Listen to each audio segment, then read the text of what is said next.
And so when I say Chinese, I want you to scream out the nation that's associated with this. For example, if I say Chinese, you're going to say what? China. All right, let's say it with authority. When I say Chinese, you say what? China. All right, that's just a test right there. So here we go. Chinese. China. Russian. Russia. Italian. Italy. German. Germany. Swedish. Sweden. Korean. Korea. Egyptian. Egypt. Nigerian. Nigeria. Black. Tell him, Pastor. Tell him, Pastor. Black, nothing. I hope you were able to successfully identify the issue. The lion won't sleep tonight,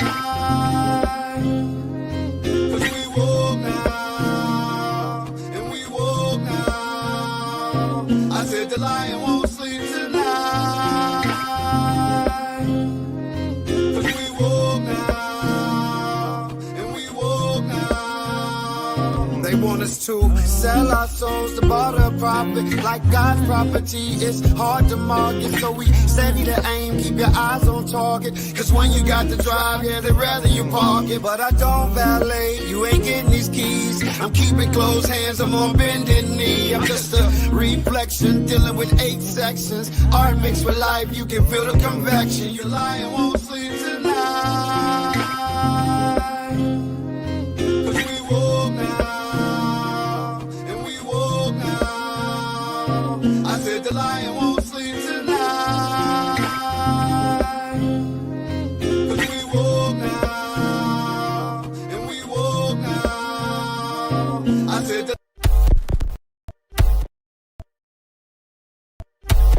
The same people that have stripped us of our identity and labeled us as a color have told us what it means to be black and the vernacular that we're supposed to have. You know, the DNA test that they've done on the Israelis that are living over there, they're Eastern European Ashkenazi Jews. Without getting too semantic, or at the risk of getting too semantic, does it matter that the Jews are not Semites, or does this phrase anti-Semitism just means hatred for the Jewish people? They're Ashkenazi, they're Eastern European Jews. And so when he's saying he's coming to redeem, while he would say, redeem Israel, O God, out of all their troubles. First thing they need to be redeemed at, more dangerous than Hamas, more dangerous than Muslim neighbors, are internal these, and there's another biblical name, these who say they are Jews and are not. I was going to ask you about that. In Revelation 3:8, I think, I was going to ask you that question. Does that refer to this time, or can it refer to this time? It can. It's Revelation 3:9. Indeed, I will make those of the synagogue of Satan who say they are Jews and are not, but lie. And here's what I would like to say to you, Rabbi, since you're quoting scripture, okay? The one that's relevant to me is woe unto them that call evil good and good evil, that put darkness for light and light for darkness.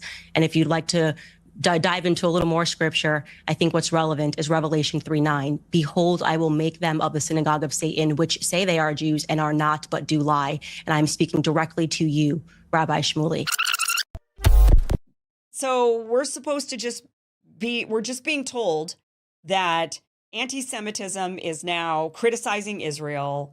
Anti-Semitism is anything they want it to be.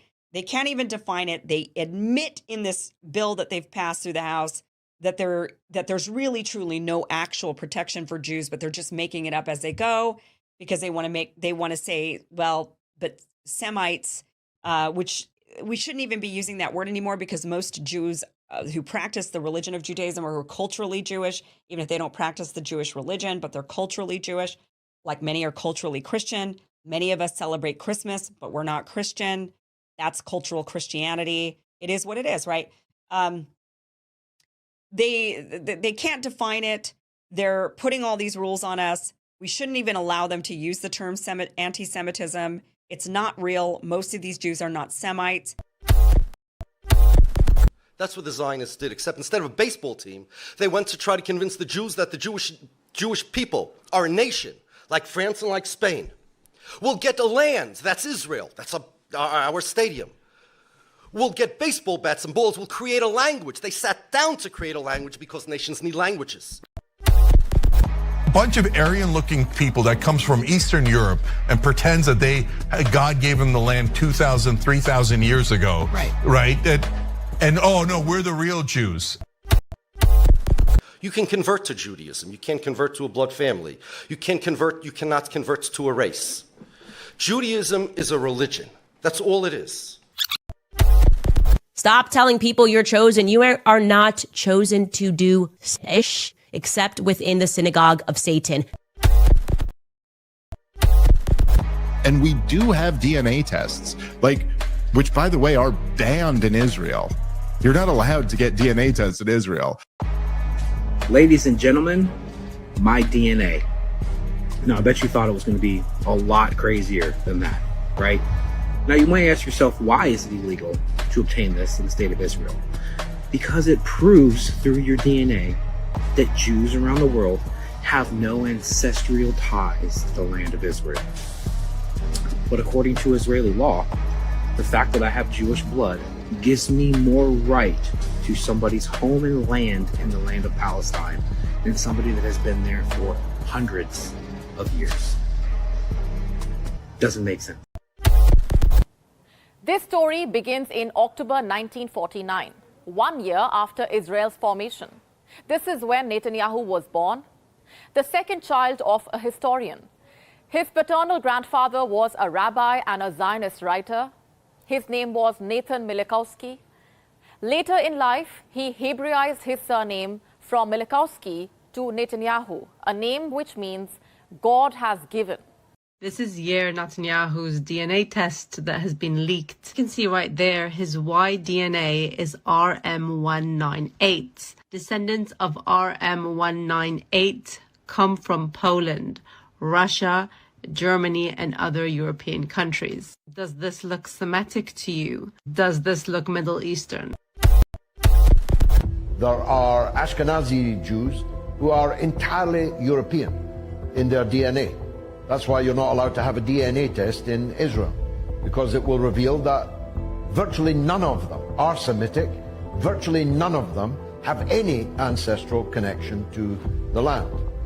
I was viciously assaulted by a manager in the BBC who had recently converted to Judaism. It's fine. I love all religions. But you can't say I've now converted to Judaism and therefore I have a right to go to the land of Palestine and live in the house of someone whose ancestors have been living in it for thousands of years. Tell us more about your work and the coursework that you're doing, because you are a real advocate for this topic and why it's so important in the times we're living in. I appreciate it. I think the most important thing is like the if so, so what? So we've established that there are these individuals over here, but the next question is, what do we do about it? Is everyone's supposed to convert and come back to Israel? But if we think that way, there's really 100 million people around the world that have this Israelite identity. There's really 100 million people around the world that have this Israelite identity. There's really 100 million people around the world that have this Israelite identity. Is there a reason that the Jewish people that represent, and I want to get back to this because you didn't let me finish a while ago, they represent 0.2% of the world's population. In the entirety of the world, there are about 16 million Jews total. In the entirety of the world, there are about 16 million Jews total.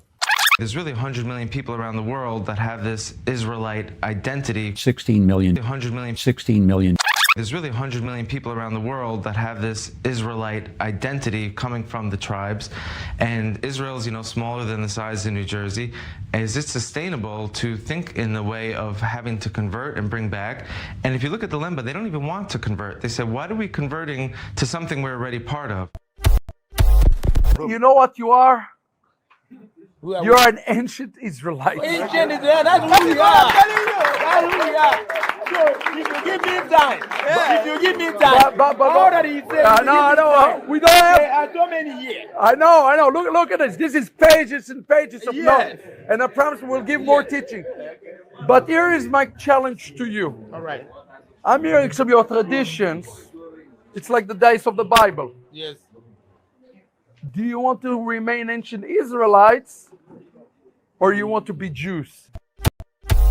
The entire Bible is about black people. Not only was Jesus black, but every character in the Bible seems to be black too. Yeah, Zephaniah and Jeremiah and Jebediah, those all aren't white people names, okay? And Jesus wasn't some tan, partially melanated Middle Eastern person either. I'm talking straight up black dude, okay? Even in the book of Revelation, when you get the vision of Daniel, he's describing someone with feet like burnt brass and white woolly hair, and we've got the deep running water voice with the red eyes, and you guys, he's black. The Jewish people are black people, like Kanye was right. Genesis chapter 11 verse 10 explains the genealogy of Shem. Shem was a black man in Africa. If you repeat this fact, they can't laugh at you. If you repeat this fact, they can't laugh at you. If you repeat this fact, they can't laugh at you.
Oops, sorry about that, family. Sorry about that. I thought I was talking and forgot to unmute my mic. So I want to say peace and blessings to you guys.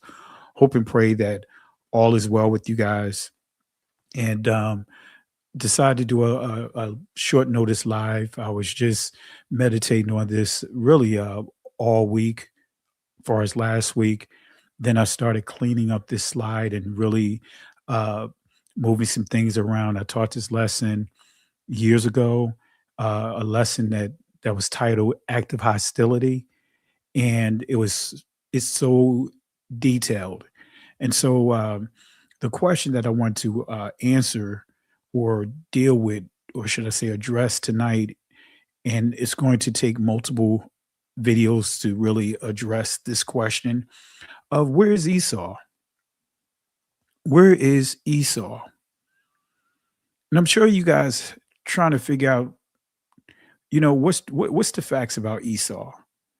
Who is Esau? Where is he? Where is he hiding at among us, if he's actually hiding? And the only way that we can truly answer this question is we have to just literally walk it out.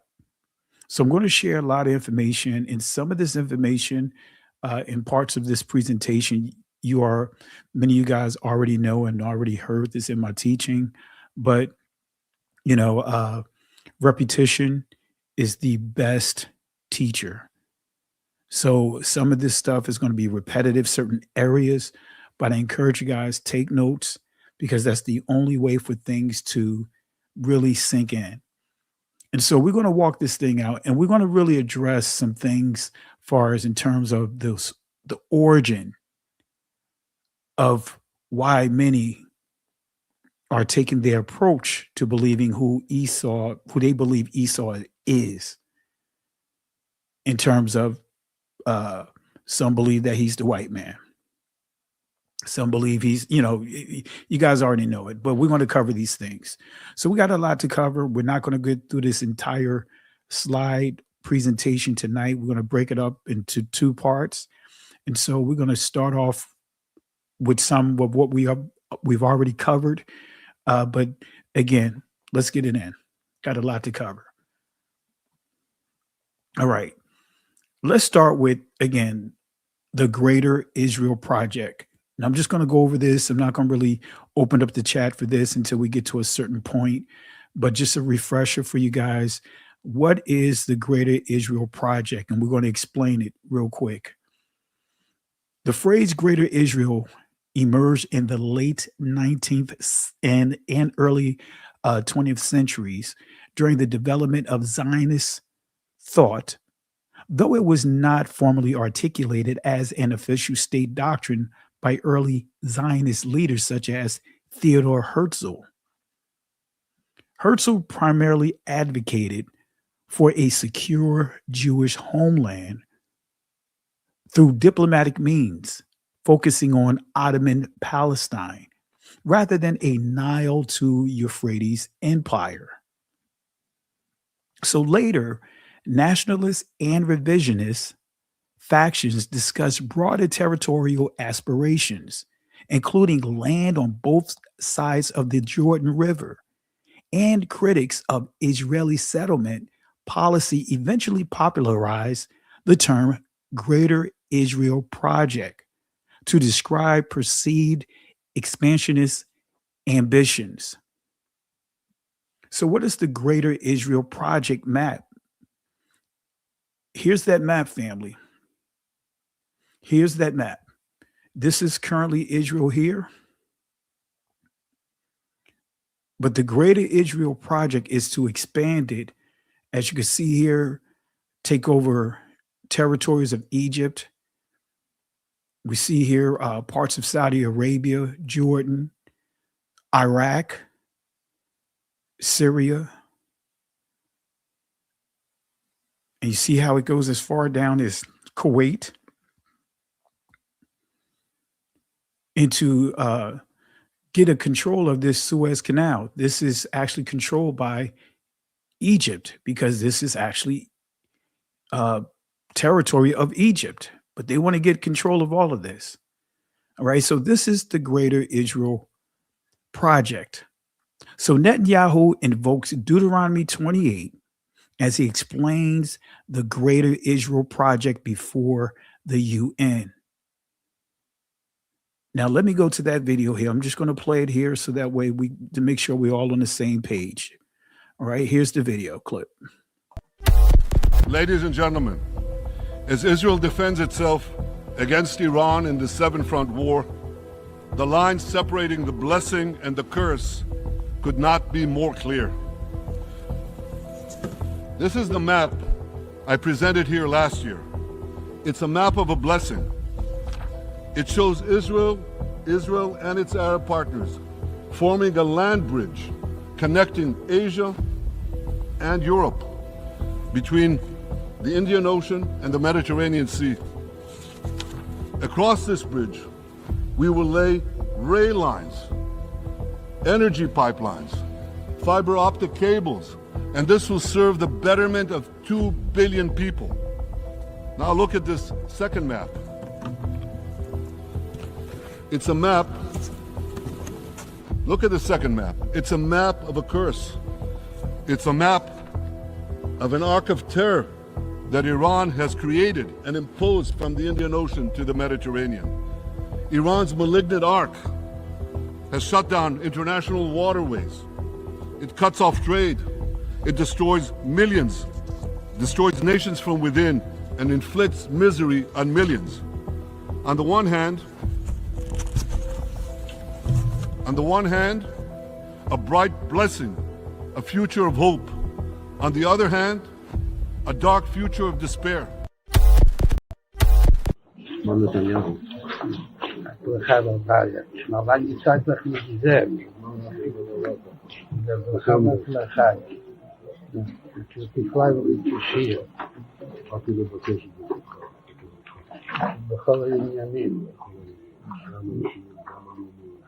בזמן שישראל לאחרונה נמצאת מטקסט כמה עניינים. מה שרואה עוד, וגם אתה שעדיין משאיר ליבו, אז הייתה כמה שהוא עם מה ידיעתו. הכנעני שהיא מספיק, כאילו שהיום כבר כמה שעות בגיר ועדיין ליבו, אבל יש עוד כמה שעות אז יש להשתדל גם היום בבשורות טובות. בשמחה וטוב לבב. כדי שחסידים מקפידים שכל יממים יהיו בשמחה. בשורות טובות, הצלחה רבה. All right. So you guys heard it. You guys saw it. And that's, in a nutshell, what you see on the screen here. This is the Greater Israel Project from a group of people that are not even aboriginal to the area, that has no blood connection to the area. So as you see on your screen, I just took a screenshot of it, and that way you can see it clear. You see on the left here, let me change my mouse here. I'm not going to spend too much time on here, but just, highlight a couple of things so we can keep it moving. All right. So here you see the curse, and on this side, you see the blessing. Now, family, you guys are, for the most part, you guys in the chat fully understand Deuteronomy 28, chapter 28. The beginning of the chapter, the first 15 verses, is the blessings. Has nothing to do with what this guy is holding up, the card that he's holding up in his, what would be his left hand, but on your screen is going to be the right of your screen. And the curses are actually listed in chapter 27. Chapter 28 is the blessings and the consequences. And none of this is, you will not find any of this within the text there. Unfortunately, these guys are masters of manipulation, connecting, having ties to, connections to that fourth beast that we talk about. Yet the book of Daniel highlights that their gift, their attribute rather, of this beast is manipulation, altering and changing things. So again, family, this is what he's referring to. This is the Greater Israel. Notice what he has, was highlighted here in black. And know that they've been targeting Iran for 40 years easily with the same excuses, that they've always been weeks away from a nuclear weapon while they have nuclear weapons. Anyway, let's continue. Don't want to get sidetracked in there, really going down that path, really explaining that. So I just want to make sure we stay where we are. We're dealing with Esau. So Benjamin Netanyahu is holding two maps labeled the curse and the blessings. On the curse map, the shaded black territory includes Iran, Iraq, Syria, Lebanon, Yemen, and parts of Gaza. Who is Benjamin Netanyahu? You guys saw it in the video, but who is this guy? Right? Not going to play this video again. But Benjamin Netanyahu's father, Ben Zion Netanyahu, originally Melikowski, was born in Warsaw, Poland, which was at that time under Russian control in 1910. He was a prominent historian, a Zionist activist, and author who immigrated to mandatory Palestine with his family in 1920. He adopted the surname Netanyahu. All right, not going to play all of that. So Benjamin Netanyahu's father is Polish, but according to some, he and all the Israelis are Edomites. Let me say that again. Benjamin Netanyahu's father is Polish, but according to some, he and all the Israelis are Edomites. Have you guys heard that one before? That these guys are Edomites. Now, this is no knock towards the camps and not a knock towards any particular groups, but we know in this awakening, we know that many camps teach that, pretty much the white men, they are Esau. All right. So we're going to break this down. We want to give clarity, right? So Benjamin Netanyahu's father is Polish, but according to some, he and all the Israelis are Edomites.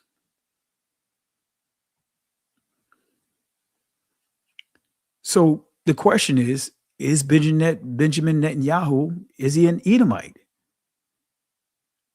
Let's start with a description of ruddy.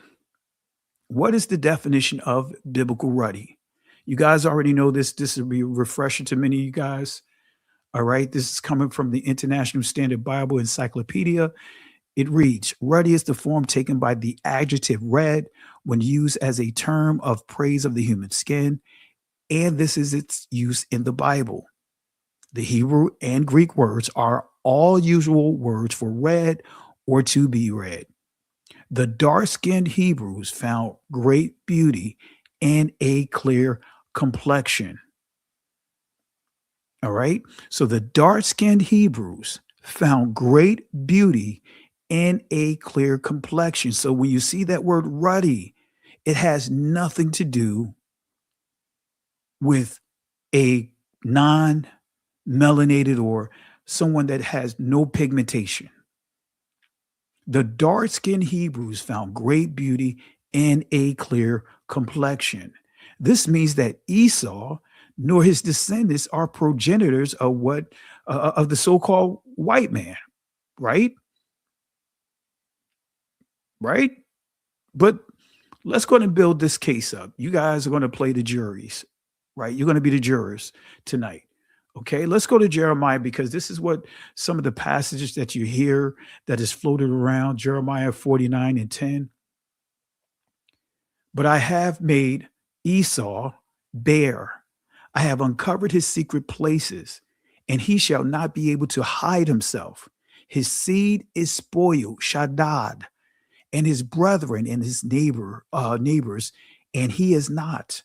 Now, this is a passage that many would use to justify saying that Esau's seed is spoiled, and they'll take that word spoil and they'll use that to measure with being tainted from mixing and meshing with other communities, as if his seeds were basically absorbed. His entire descendants of Esau was just absorbed into other nations. So let's give clarity real quick. Many use this passage to justify their teachings that Esau is the white man. So what does it mean to spoil? Let's give clarity here. Does it mean mesh?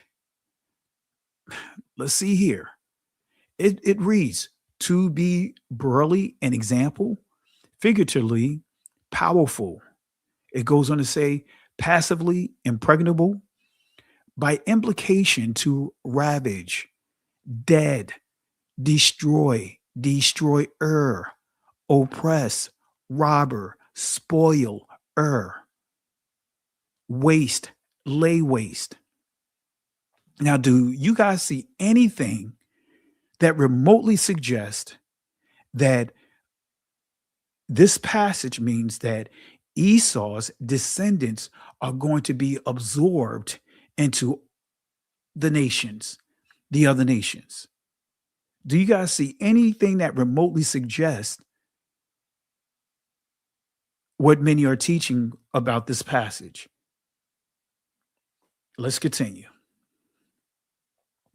This passage or judgment is about the Edomites' loss of independent power, national power, cease as a sovereign kingdom, become Udameya under foreign dominance, and they were eventually integrated into Judah's governance. And there's prophecies about this.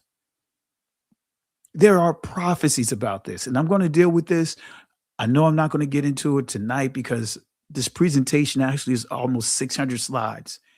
And if we try to get through 600 slides, we'll be here for about 4 or 5 hours easily. So we're going to break this up into 2, but we're going to lay the foundation. All right. So this judgment and the word Shaddad does not suggest or support claims that Edom would mix or absorb into every nation and genetically vanish. That's not what this passage is about. That's not what the word Shaddad means. Did Esau become the white man by conquering or being completely absorbed into the Horites. Or should I say, let me read that again. It should be, the sentence is all off. Did Esau become the white man by conquering and completely absorbing, or being completely absorbed into the Horites? I'm gonna have to fix this slide here. You guys get the gist of it. Did Esau become the white man by conquering and or being completely absorbed into the Horites? Because that's one of the things that many would teach. Deuteronomy chapter 2, verse 12. It reads, let me pull it up here. For some reason, it's not. There we go. The Horims, in other words, Horites, also dwelt in Seir before bedtime, but the children of Esau, Ashawah, succeeded them when they had destroyed them from before them and dwelt in their stead, as Israel did unto the land of his possession, which Yahweh gave unto them. Now, many would take this passage, right, and teach and believe that Esau, and connecting it to Jeremiah 49:10, to say that Esau's seeds was spoiled and they was absorbed into the Horites. This passage doesn't say that. Now, we do know Esau, like other nations, including the Israelites, when they conquer a people, some of the soldiers will marry, take possession of some of the women. Jacob did that, right? The descendants of Jacob. But why, or how come we're not applying the same logic to the descendants of Jacob? This makes it clear. The Horites, or Horims, which are the Horites, also dwelt in Seir, but the children of Esau succeeded them when they had destroyed. It said they had destroyed them from before them. In other words, they kicked them out of their land.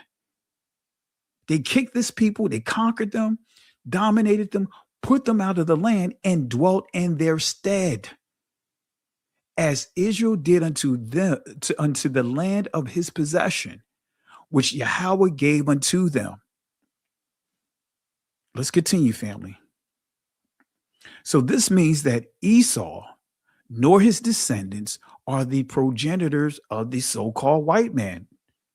Truth be told, but I'm going to go ahead and build this up. I'm building my case. I'm doing my presentation of the evidence. So the dark-skinned Hebrews, remember this, found great beauty and a clear complexion. This is the International Standard Bible Encyclopedia, 1915. Okay, the dark-skinned Hebrews found great beauty and a clear complexion. So how did the Edomites supposedly become the Romans? Let me ask that question again. How did the Edomites supposedly become the Romans? And real quick, I see a super chat here. I want to say peace and blessings to Vince, Brother Vincent, Ali. Want to say thank you for the love and support. Really appreciate you. We are experiencing the very last days, black man and black woman. We must wake up. We are woke now. Believe that. Thank you for the love and support and family. Let's,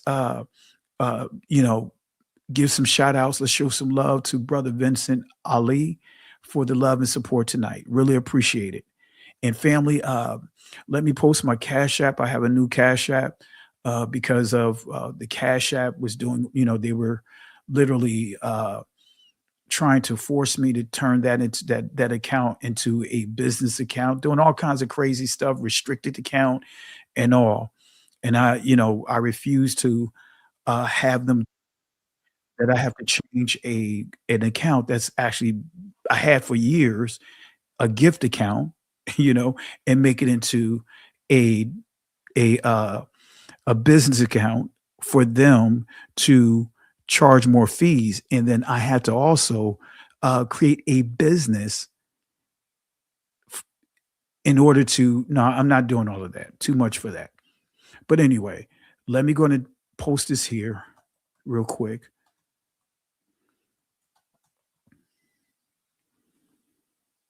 All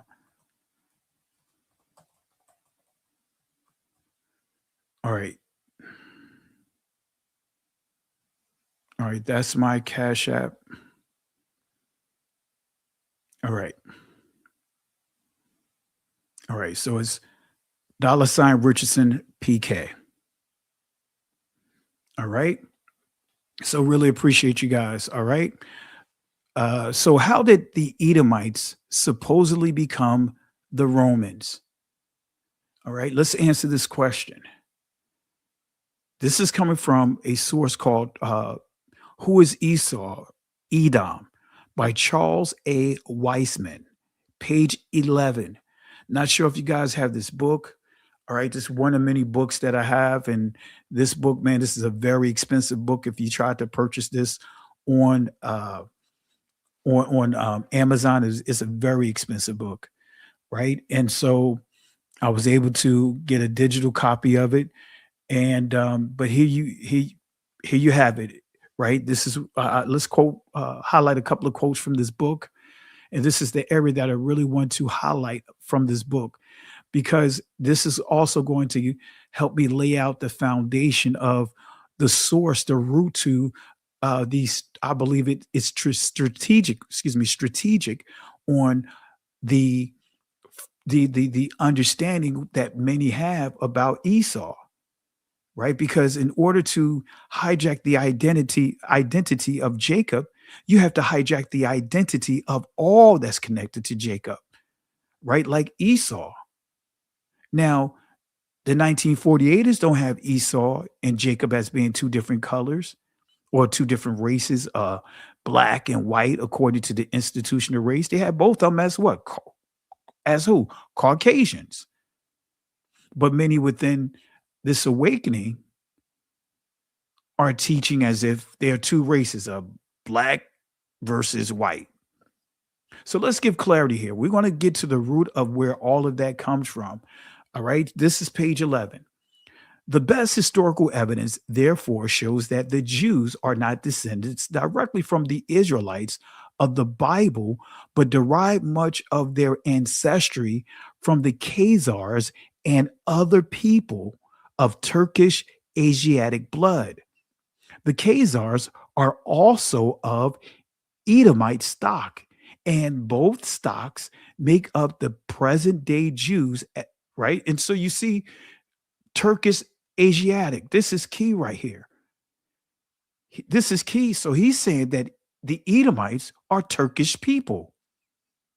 See, family, there's so many nuggets that we have to pay attention to, because even though this person is targeting and really exposing and making the connection between the Khazars and the Ashkenazis and the Turkish people, but he's saying that Esau, the Edomite, he's saying that, and using the word Jew, look at here, it shows that Jews are not descended directly from the Israelites of the Bible.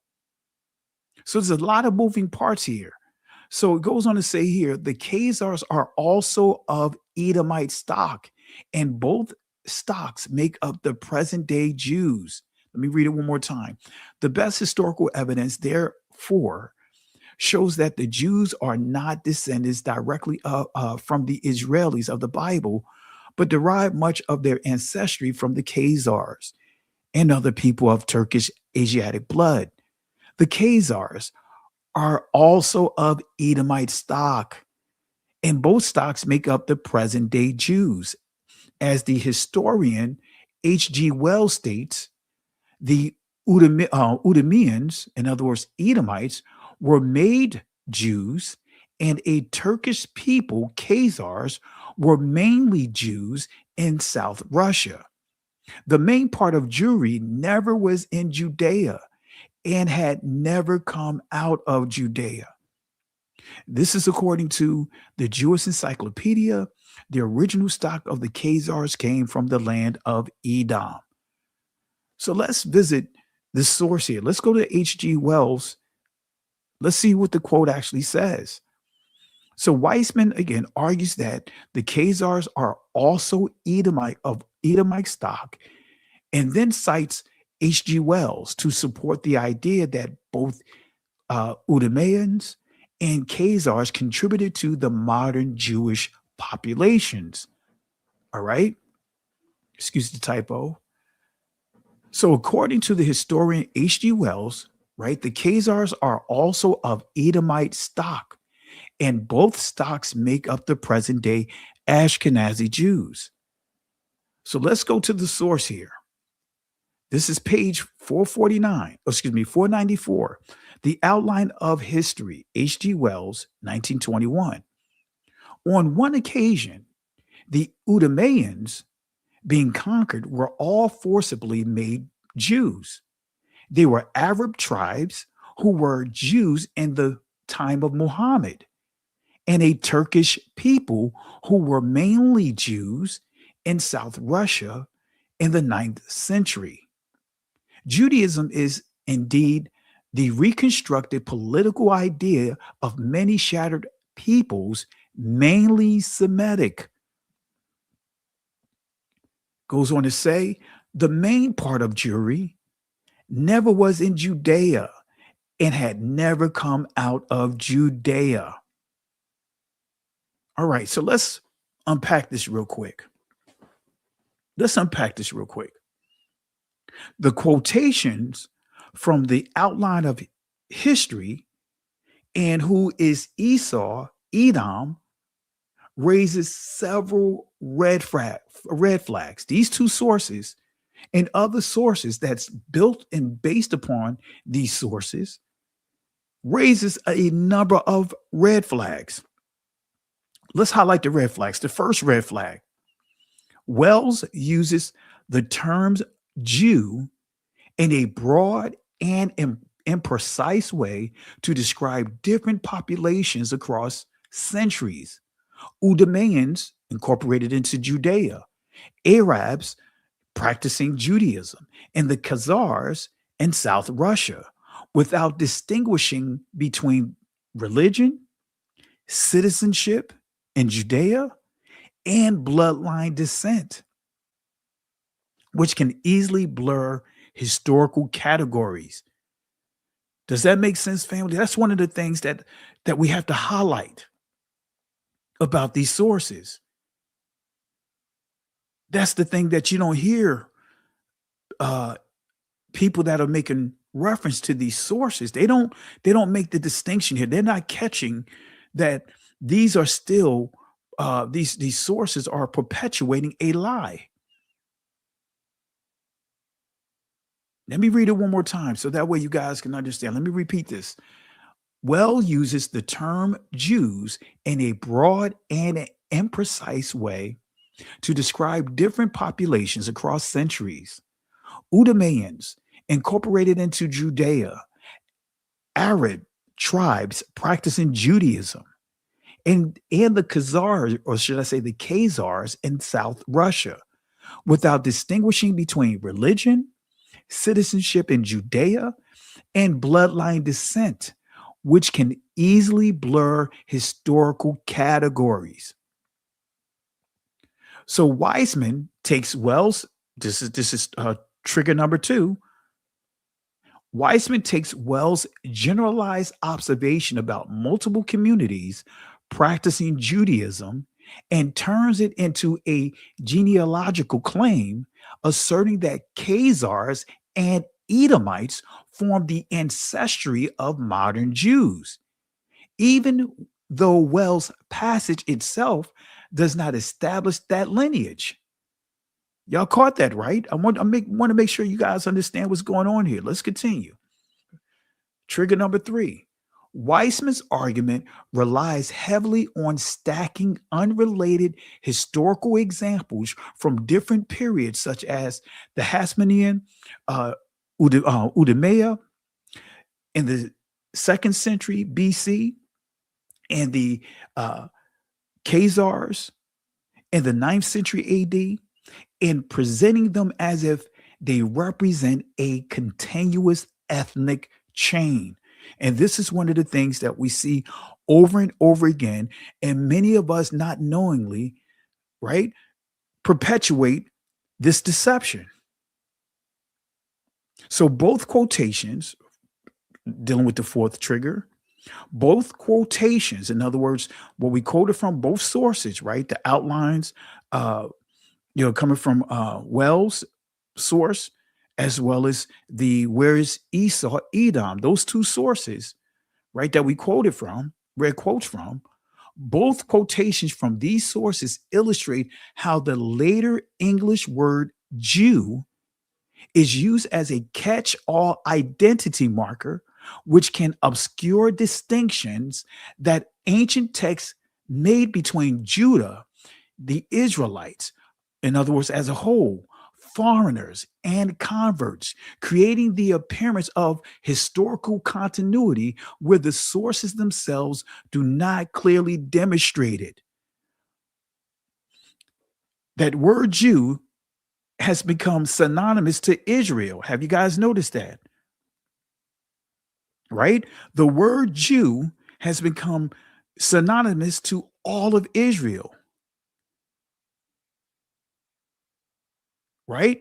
You have Judah, the southern kingdom. Then you have all of Israel. But then even in the law and the prophets, they always made a distinction between the bloodline Israelites and what they would call the sons and daughters of strangers. Right? And converts, right? Creating the appearance of historical continuity where the sources themselves do not clearly demonstrate it. See, this is why I did this series titled Words of Confusion.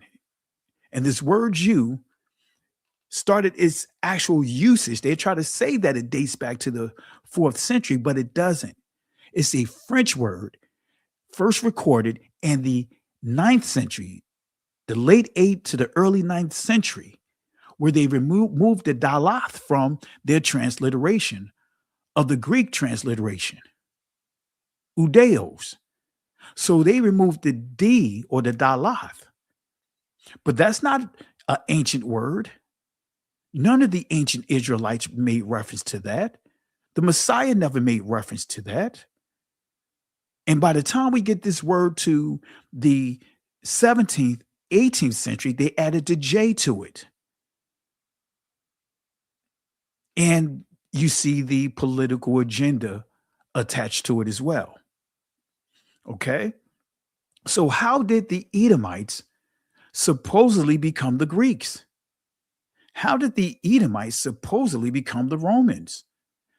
Have you guys heard that before? How did they supposedly become the Greeks? How did they supposedly become the Romans? How did they supposedly become the white man? Well, we're going to expose it. We're going to expose it tonight. Make a note of this. Let's go to the source here. The Jewish Encyclopedia, Volume 5, page 41. We're going to highlight this section here. All right. Let me go back here. We're going to highlight, we're going to go at here. Let me look at where we are here. Yeah, we're going to highlight, actually, we're going to highlight this entire section. We're going to read this here. And I want you guys to really hear exactly what this source reveals here. Look at what it says. Edom, Udameah. The name Edom is used by the Talmudists for the Roman Empire, and they apply to Rome every passage of the Bible referring to Edom or to Esau. Let me read it again. I hope you guys grab hold of this. The name Edom is used by the Talmudists. So this has nothing to do with the ancient Israelites. This has everything to do with those that hijacked an identity that never belonged to them, because we know that the Talmud is not an ancient document. The Talmud, the early conception of the Talmud is the 5th century, 4th, 5th century. A bulk of the Talmud was written in the 8th, the 9th, the 10th century. This is why there's a period called, I believe when you get to the 11th century, the burning of the Talmud, when the Roman Catholic Church discovered what was in there. They burned carts and cartloads of this Talmudic doctrine. But it says the name Edom is used by the Talmudists for the Roman Empire. So they created this thought, this notion that Esau is the white man, basically, if we want to put it in layman's terms. There's no ancient passages. There's no, you will not find this inside the Apocrypha. You will not find this inside the law. You will not find this inside the prophets. You won't see any reference to this in the renewed covenant, which they call the New Testament. Come on, family. This is the Jewish encyclopedia. This is their sources. The name Edom is used by the Talmudists for the Roman Empire, and they apply to Rome every passage of the Bible referring to Edom or to Esau. So they basically saying they did it. So they're the ones that started calling the Romans Esau. And what do we see today? We see many what? Calling the white man Esau. So in Leviticus Rabbah, Rome under the name Edom is compared to a boar, and the symbolic name seer was used by the poets of the Middle Ages, not only for Rome. So you see how they were misappropriating the word seer, because there are 3 different territories for seer. The Edomites didn't dwell in the territories that many believe that they did. No, they weren't in that territory, because Idumea was south of Judea. Oh, I hope you guys grab hold of that. But anyway, let's continue. But also for Christianity, on this account, the word Edom was often expunged by the censor and another name substituted. In place of Edom, the word Khazar, in other words, swine, was occasionally used perhaps as a mere term of reproach. It goes on to say in Midrash, Togarmah, Bereshit, Hadrian is called the king of Edom. The Talmudists, however, made an exception in favor of Antoninus, or Antoninus, or Antoninus, or Antoninus. Excuse me for butchering the name, family. Pious, whom they assured would attain paradise because he had not acted in the manner of Esau. Okay, but it goes on to say here, this is key right here. It says, however, explaining Obadiah verse 2 says that Edom had neither written nor spoken language. This is inconsistent with its application to Rome. See Timan or Timan. So this is saying that the Edomites, right, said that they didn't have a written or spoken language. Interesting, right? We could debunk that. And it says this is inconsistent with its application to Rome. So that's what this is saying here, is that in order, to try to make this connect, they're saying that the Edomites didn't have what? A written or spoken language. They're saying that the Romans had a written and spoken language. That's what this is saying here. But anyway, so again, the key quote here, it says that Edom had neither written nor spoken language. This is inconsistent with its application to Rome. So the claim that that Edom replaced or became the Romans is not supported by biblical, Second Temple, Greco-Roman, or earlier historical sources. You will not find this anywhere in any of the Greek doctrines, any of the Roman doctrines. You won't find this in any of the biblical sources, what we made mention to. the law, the first 5 books of the Bible, the prophets. You will not find this in the Apocrypha. You will not find this in any of the renewed covenant, which they call the New Covenant or the New Testament. You will not find this in any of that. This is a 3rd, 4th century. Actually, I won't even say it that far back, dates that far back. This is something that they created. All right. So in the Hebrew scriptures, Edom refers to the descendants of Esau located in Mount Seir, while Rome emerges centuries later in the Italian peninsula with its own documented Italic, Latin, and Etruscan origins. No ancient Roman historian, Near Eastern inscription, or pre-rabbinic text records a migration of Edomites into Italy, or a genealogical transformation into the Roman people. The later identification of Edom with Rome appears in post-temple rabbinic literature as a symbolic or typological application, recasting Rome as the archetypal enemy of prophetic language, not as a literal, ethnic, or biological replacement. So basically what they're saying in a nutshell, using it as a metaphor. That's what this is saying right here. So consequently, the idea that Edom replaced or became the Romans reflect a later interpretive tradition rather than an early historical record. So let's go back to the Jewish Encyclopedia, right? Let's continue here. Let's highlight a couple more things real quick. All right. Look at what it says here. With Antipater began the Edomian dynasty that ruled over Judea till its conquest by the Romans. Immediately before the siege of Jerusalem, 20,000 Edomians under the leadership of John, Simeon, Phineas, and Jacob appeared before Jerusalem to fight in behalf of the zealots who were besieged in the temple. So this is saying that 20,000 Edomian soldiers fought hand in hand with Judah against the Romans. From this time, the Edomians ceased to be a separate people, though the name Edomia still existed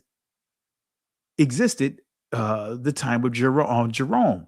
So what this is saying is that the territory Edomia still existed during the time of Jerome, and that's like what, the 4th, 5th century. That's what this is saying here. Okay. Josephus, The War of the Jews, book 4, chapter 4. It says this: the Edomians, and this is confirming what we read, the Edomians being sent for by the zealots came immediately to Jerusalem, and when they were excluded out of the city, they lay all night there. Jesus, one of the high priests, makes a speech to them, and Simeon, the Edomian, makes a reply to it. Now, by this crafty speech, John made the zealous afraid, yet durst he not directly name what foreign assistance he meant, but in a covert way, only intimidated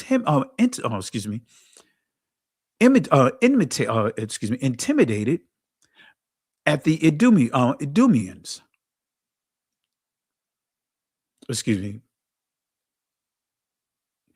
I'm getting tongue-tied here. So, but in a covert way, only intimated at the Edomians, but now that he might particularly irritate the leaders of the zealots, he culminated an animus that he was about a piece of barbarity, and he did in a special manner. So basically what Josephus is doing here is he's confirming that the Edomians fought with Judah, right? Fought with alongside with Israel against the Romans. That's what this is saying. They fought together side by side against the Romans in Jerusalem. So according to the Jewish Encyclopedia, the fifth, volume 5, rather, this is the last mention of the Edomites as a people in history, right? So is this true?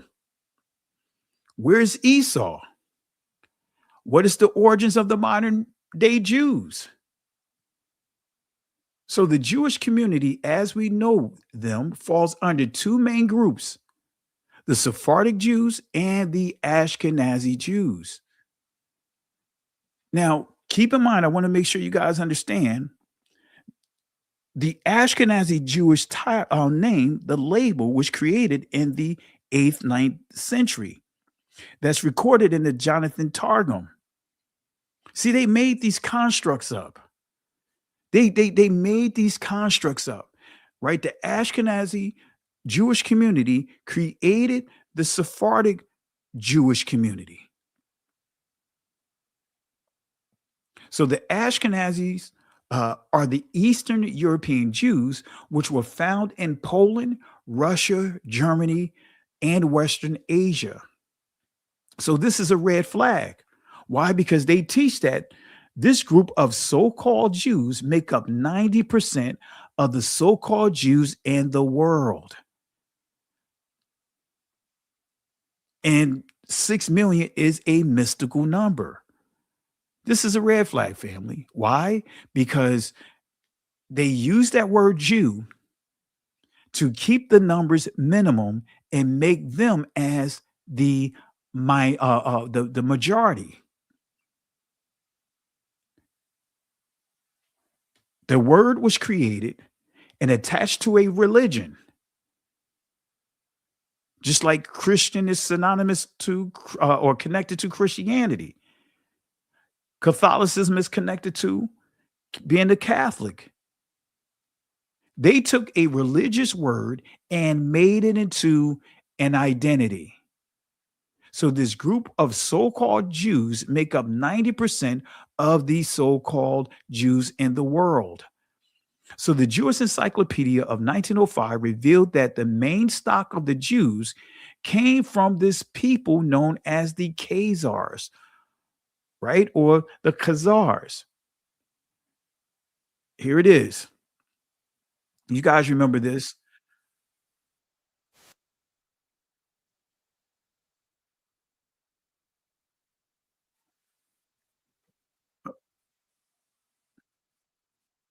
All right, let me do something real quick. I hear something in my ear here. Bear with me one second. All right, I heard some feedback. All right, so look at what it says. The Khazars, a people of Turkish origin whose life and history are interwoven with the very beginning of history of the Jews of Russia. But you don't see anything that says Esau or Edom. The kingdom of the Khazars was firmly established in most of southern Russia, long before the foundation of the Russian monarchy by the Varangians. All right. But you don't see anything about Esau. You guys notice that here? You don't see anything about Esau. But you see the connection between the Khazars, the Turkish people. Okay, let's continue. All right. Shores of the Black and Caspian Seas since the first centuries of the Common Era. Historical evidence points to the region of Ural as the home of the Khazars. Among the classical writers of the Middle Ages, they were known as the Khazars, the Khazirs, the Akazirs, and Akatirs, and in Russia chronicles as, I don't think I put that there, but anyway. So the Khazars were a nomadic people who had no traces of Hebraic culture. Let me say that again. The Khazars or the Khazars were a nomadic people who had no traces of Hebraic culture. They had no connection to, far as by blood, to any of the ancient Israelites. I want to make sure you guys understand that. Okay. So let's continue here. So they had been following a pagan, according to history, according to when you start going into some of the letters that this is extracted from, they had been following a pagan and sex-oriented religion until they had officially embraced Judaism in 740 AD, while rejecting Christianity and Mohammedanism. And this is coming from the 13th tribe by Arthur Kessler. You guys know this here. And I didn't get a chance to put the video here to explain this letter here, but this was written before the full extent of the Holocaust was known.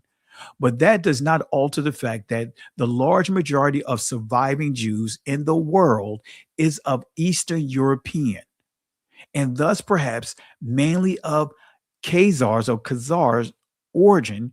If so, this would mean that their ancestors came not from the Jordan, but from Volga, not from Canaan, but from the Caucasus, once believed to be the cradle of the Aryan race, and that genetically they are more closely related to the Hun, Uyghur, and Magyar tribes than to the seed of Abraham, Isaac, and Jacob. Should this turn out to be the case, then the term anti-Semitism would become void of meaning based on a misapprehension shared by both the killers and their victims. The story of the Khazar Empire, as it slowly emerges from the past, begins to look like the most cruel hoax, which history has ever perpetrated. Let me read it again. The story of the Khazar Empire, as it slowly emerges from the past, begins to look like the most cruel hoax which history has ever perpetrated. And so Kessler mentions a record of a letter by a Khazar king shows that he traced his people to Noah's sons Japheth, not Shem, to Japheth's grandson Togarmah. And family, I didn't get a chance to put all of that in here. I've been trying to clean up this slide. It takes time trying to clean up over 600 slides. All right. But, and I also want to let you guys hear the audio. And next time we do this, and I may even put, I'm going to upload some videos tomorrow. Anyway, one video, and we'll do a couple of them this week. And I'll let you guys hear some of the professors as they teach and give clarity on what I'm presenting here. So Kessler mentions a record of a letter by a Khazar king shows that he traced his people to Noah's son Japheth, not Shem, and to Japheth's grandson Togarmah. See, they don't want you to know that part of history, family. So who is Togarmah? Genesis chapter 10, verse 1 through 5, right? We're going to start at verse 2. The sons of Japheth, Gomer, Magog, Madai, Javan, Tubal, Meshach, Tyrus. The sons of Gomer, Ashkenaz, Riphath, and Togarmah. So Togarmah is a descendant of Gomer. Okay, make a note of that, family. So who is Gomer? Who is Togarmah? Excuse me. Who is Togarmah? Who is this person? Let's go to the Eastern Bible Dictionary and let's see what it says about Togarmah. It says a grandson of Gomer, grandson of Japheth. It goes on to say probably an Armenian, or a Scythian race. So we see two key words, or two key groups of people: Armenian, Scythian race. But this still connects to who? Japheth. This still connects to Japheth's family. So this actually shows that the historical Edomites or Edomians still existed in the first century. That's important. But historically, there is no primary Roman source that identifies Romans as Edomites, right? The Edom connection to Rome identification emerged in the later so-called rabbinic literature, especially after the destruction of Jerusalem in 70 CE, where they used Edom, as we just proved, as a symbolic code for Rome. These wasn't the actual ancient Israelites who made this reference. This is the 5th century. This is the 4th, 5th century at best, at the earliest. So they were located in southern Judea, and this is dealing with Esau. This is dealing with the Edomites. They were not absorbed into Rome as an ethnic group. They fought against Rome, as we highlighted. That fact alone weakens any literal genealogical equation of Edom with Rome.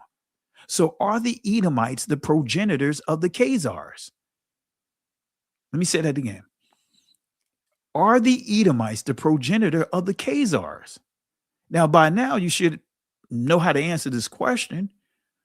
I can say emphatically, no. But anyway, let's continue. Did I already? You know what? I think I already highlighted this. Yeah, I did. This is duplicate slides. All right. Yeah, I'm not going to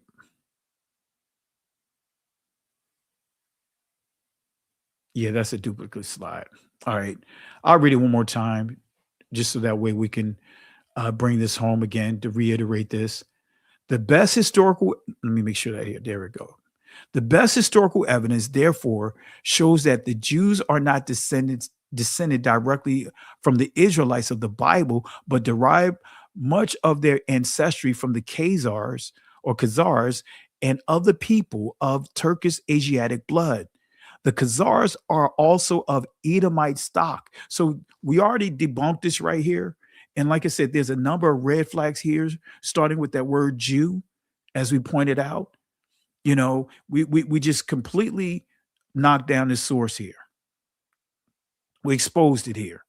When it says Jews made Jews and a Turkish people, Khazars, you know, combining the Edomites with the Khazars, there's no historical record of this family. All right, so let's continue here.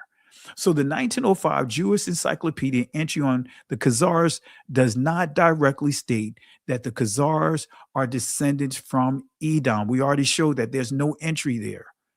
So what Mount Seir actually refers to biblically is the territory south of the Dead Sea, which is archaeologically tied to Iron Age Edom and located in modern southern Jordan. This has nothing to do with the Black Sea area. All right, that's the point that I want to make sure we understand here. Okay, so there is no independent historical documentation showing that the Turkic Khazars or Khazars originated from the Edomite population of Mount Seir. So is there a connection between the Edomites and the Khazars? I think you guys already answered the question, but I answered the question, but is there a connection between the Edomites and Ashkenaz? Let's go to the Eastern Bible Dictionary of Magog. Now, this is going to be a refresher for many of you guys because over the past few lessons, I've been stressing this here. And I want to continue to stress these points here because family is so important for you guys to identify who's who. They can identify who's who, but the problem is we can't identify who's who. They tell us, they brainwashed us with if we want to call it charms and spells, telling us don't concern yourself about reading Genesis chapter 4 or don't concern yourself about reading Genesis chapter 10. Don't worry about who begat who and thee and this and that. Don't worry about that. But the very thing they told you not to worry about is the very thing that they what? Use to try to confirm who they are, to erase everything around you and try to line their doctrine up to push a deception. You guys heard that before, right? Don't worry about that. Don't worry about it. They got to the point they said, don't even worry about anything in what they call the Old Testament. Don't worry about the book of Genesis, even though the book of Genesis, the word Genesis itself comes from the primitive root, or should I say the Proto-Indo-European word gene. What extends out of gene is where you get generic. What's synonymous to the word generic is universal. Universal is synonymous to Catholic. So generic still means begat. Gene means what? Begat. So even when you hear the word Catholic, they're dealing with bloodline from their perspective, but they're what? Generalizing, muddying the water with the doctrines of who? Universe, universal, the Etruscan triple goddess. That connects to who? The Romans. That connects to who? The Greeks. Anyway, I was about to, no, let me leave that alone here. I was about to go there. But anyway, so let's walk through this, family. Let's walk through this. The Eastern Bible Dictionary definition of Magog. We got to identify some people. We got to identify some people.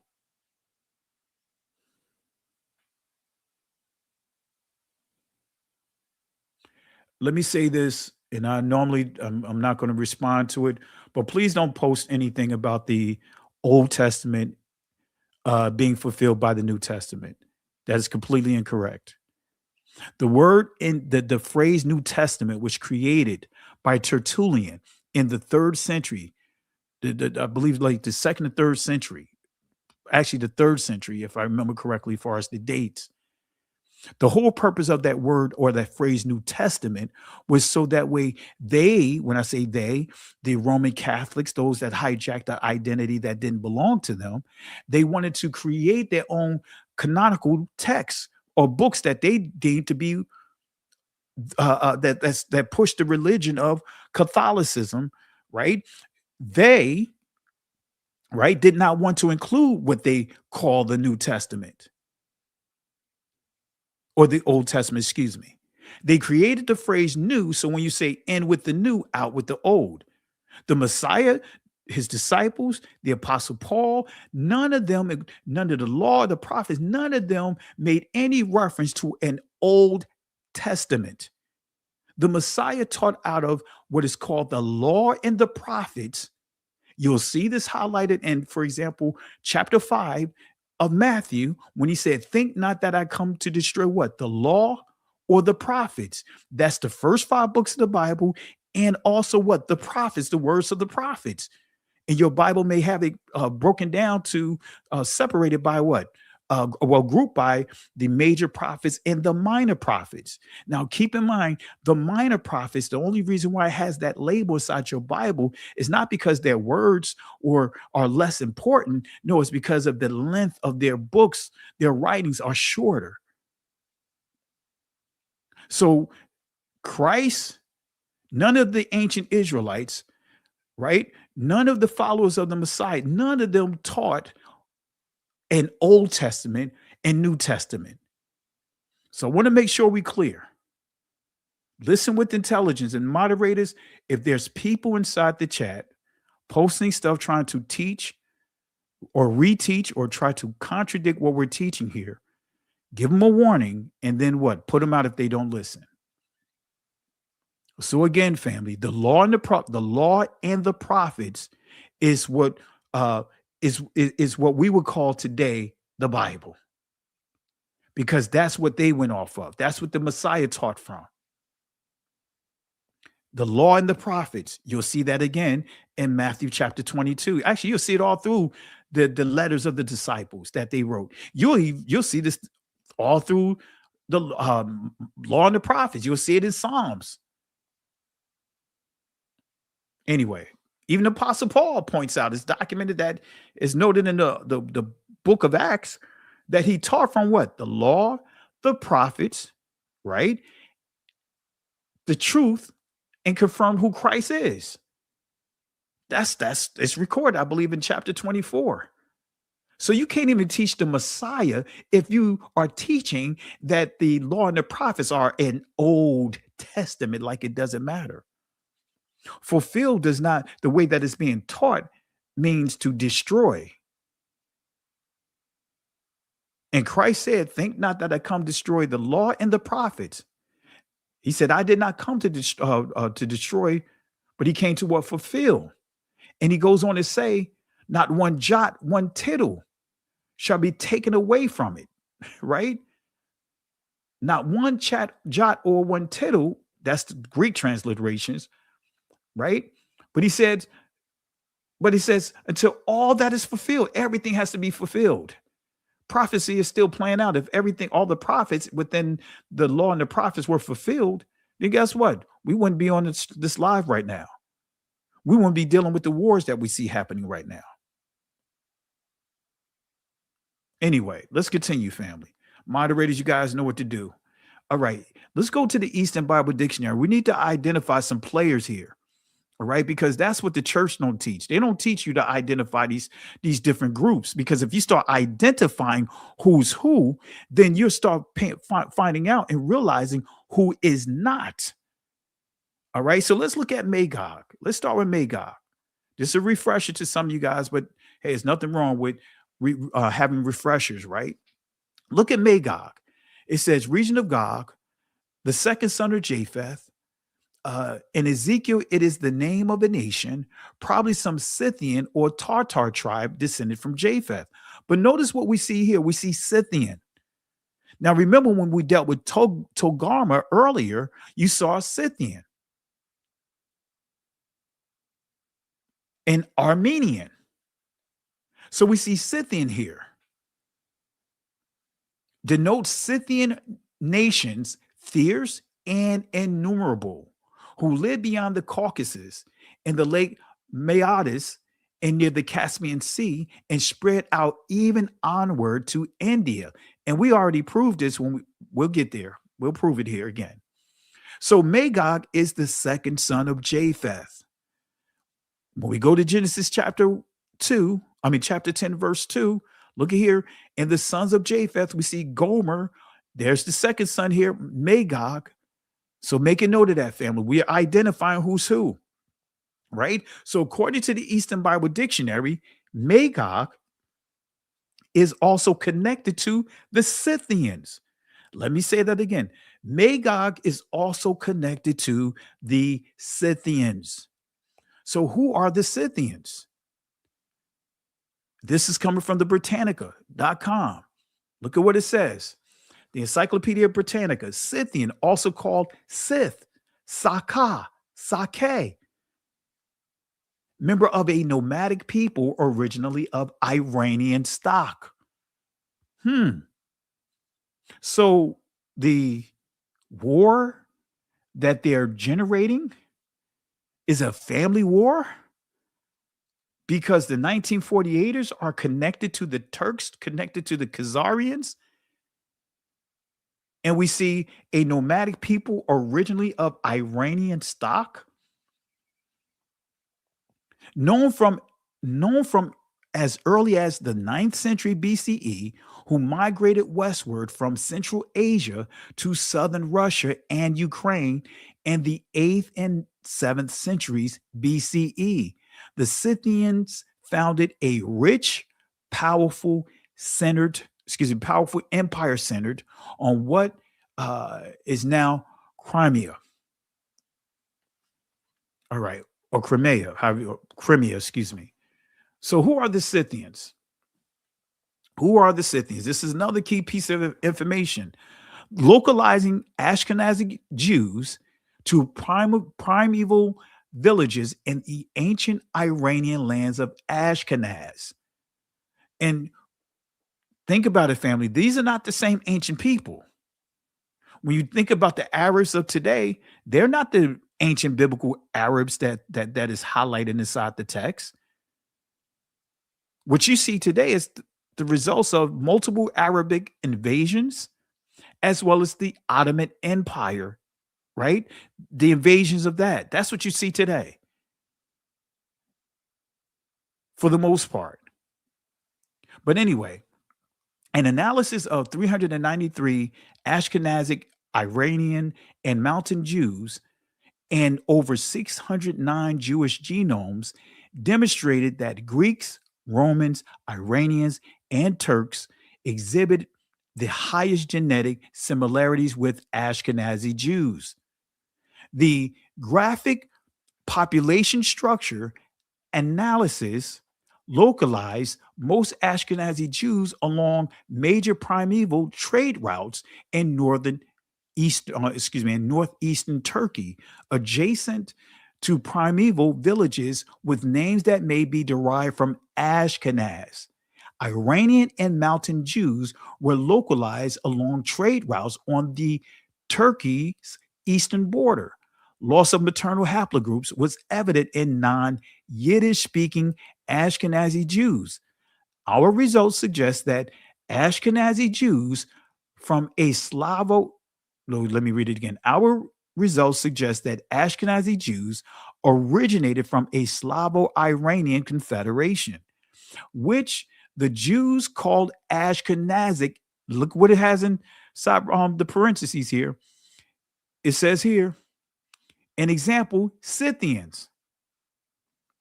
Wait a minute. So we see them making the connection of Ashkenazis to the Scythians. Make a note of that, family. That's very important. All right. So who are the Scythians? Who are the Scythians?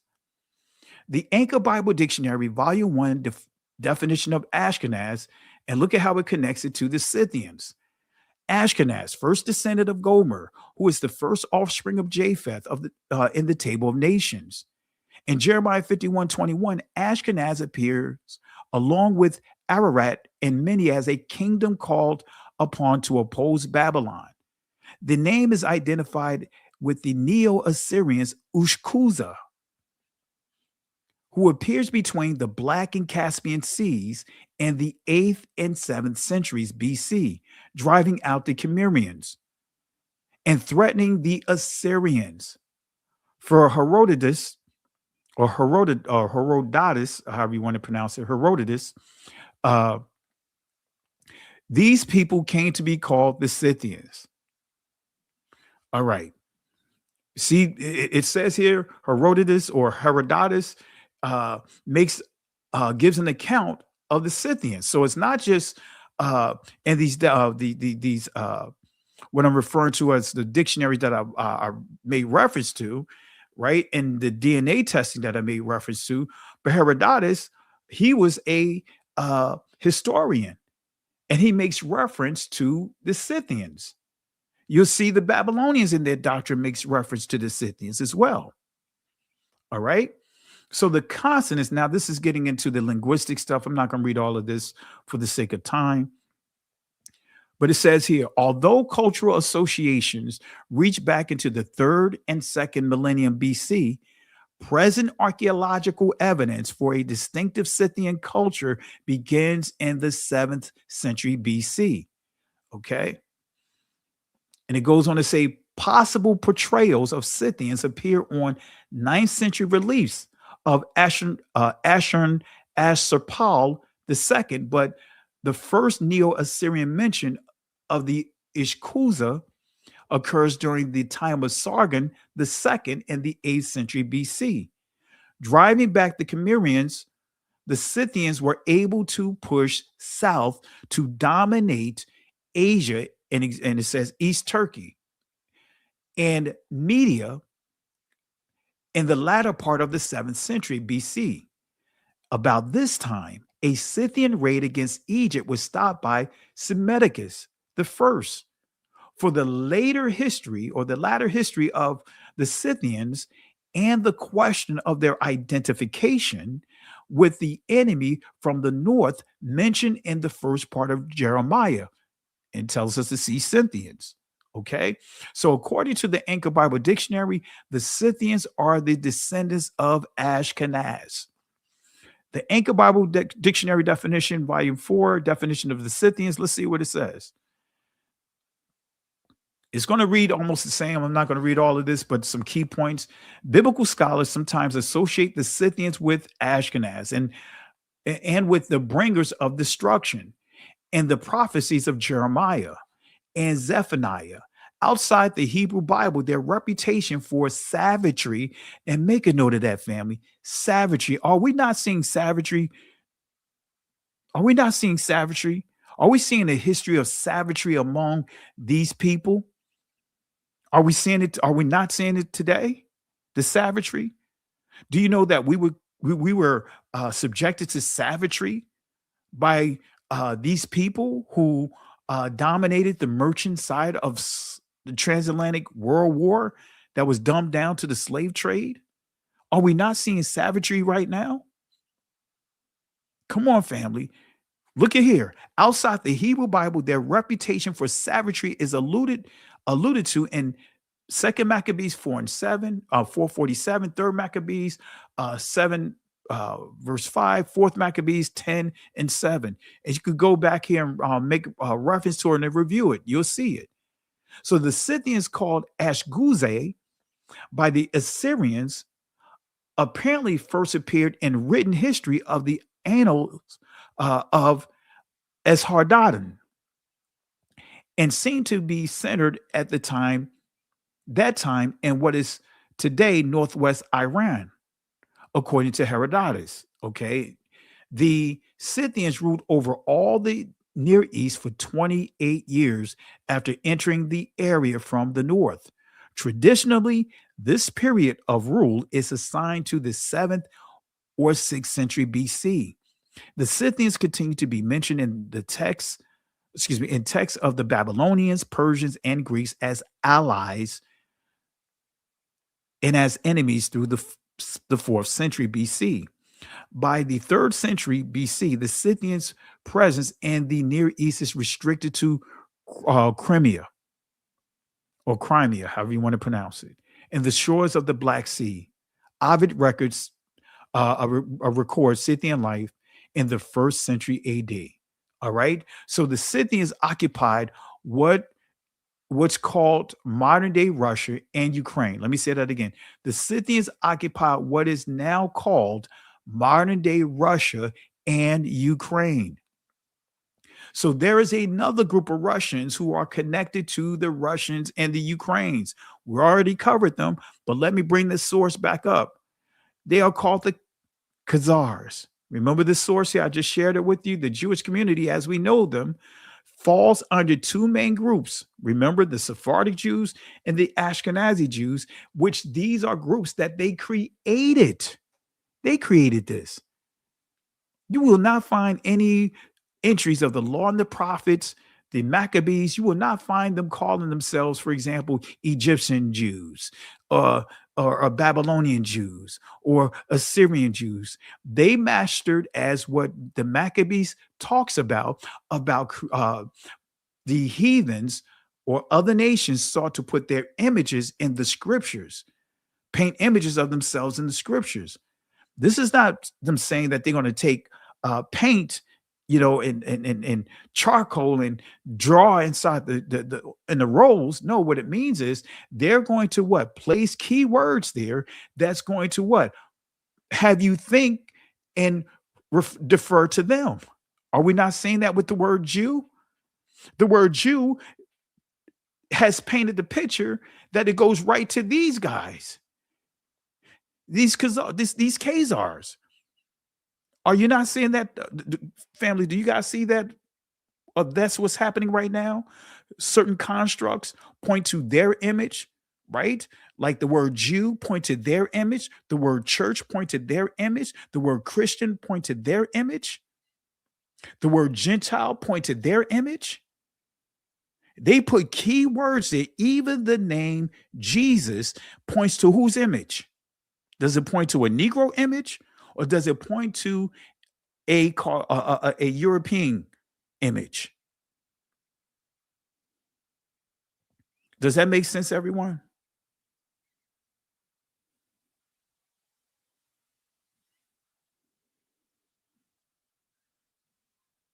All right. So the Jewish community, as we know them, They fall under these two groups that they created. Neither one of these groups are biblical whatsoever. So the Ashkenazis, right, are the East European Jews, which were found in Poland, Russia, Germany, and Western Asia, right? The Jewish Encyclopedia of 1905 revealed that the main stock of the Jews came from this people known as the Khazars or Khazars. This is what we already highlighted here. The Khazars, a people of Turkish origin whose life and history are interwoven with the very beginning of the history of the Jews of Russia. Let me give a shout out here. I see a super chat here. All right, let me give a shout out here. Ava Joy Porter, thank you for the love and support. Really appreciate the super chat, family. Let's show some love to Sister Ava Joy Porter. Thank you for the love and support. And again, want to thank you, Vincent Ali. Thank you for the love and support as well. Family, let's show some love to our contributors tonight. Thank you, family. Really appreciate you guys, because without you guys, I'd just be taking a walk by myself, right? My wife and I would just be taking a walk by ourselves, all right? So with that being said, and keep us in prayer, because we had a loss of a loved one in our family, so been really dealing with that for the past almost 2 days. Unexpected, death that just completely caught our family by surprise, and so we are going through the time of bereavement right now. So, any of you guys, if you know the word of prayer, pray for my family. Hallelujah. All right, so let's continue here. All right, so the Khazars, a people of Turkish origin whose life and history are interwoven with the very beginning of the history of the Jews of Russia. Okay, let's continue. All right. Historical evidence points to the region of Ural as the home of the Khazars. Among the classical writers of the Middle Ages, they were known as the Khazars or Khazars. I'm not going to read all of this again, but you guys get the gist of it. All right. So tracing lost history, and I want to do this source here. I bring this source up from time to time. All right. Tracing lost history from the Caucasus to Europe by Dr. Kolja Spory. Now I'm going to read this. All right. He gives some great information here, but he's tracking his history. Look at what he writes here. Look at what he says here. Right. And matter of fact, I'm going to copy this into the chat. Right. So you guys can vet the source. All right. I know I'm sharing a lot of sources, but hey, that's what we do. I didn't share a lot of sources tonight in terms of putting it, copying the links in the chat, because that can be very time consuming, but I'm going to put this in the chat so that way you guys can use this as a source as well. All right. We got to wake people up, man. We got to wake our loved ones up, because our loved ones are so caught up in this deception, right? Fighting for a people that's not even original to the territory. So let me drop this link here. All right. And what I'm going to do too, I'm going to index, or should I say create chapters, so that way you guys can navigate through this lesson, because I know it's a lot of information that I'm sharing. All right. All right. All right.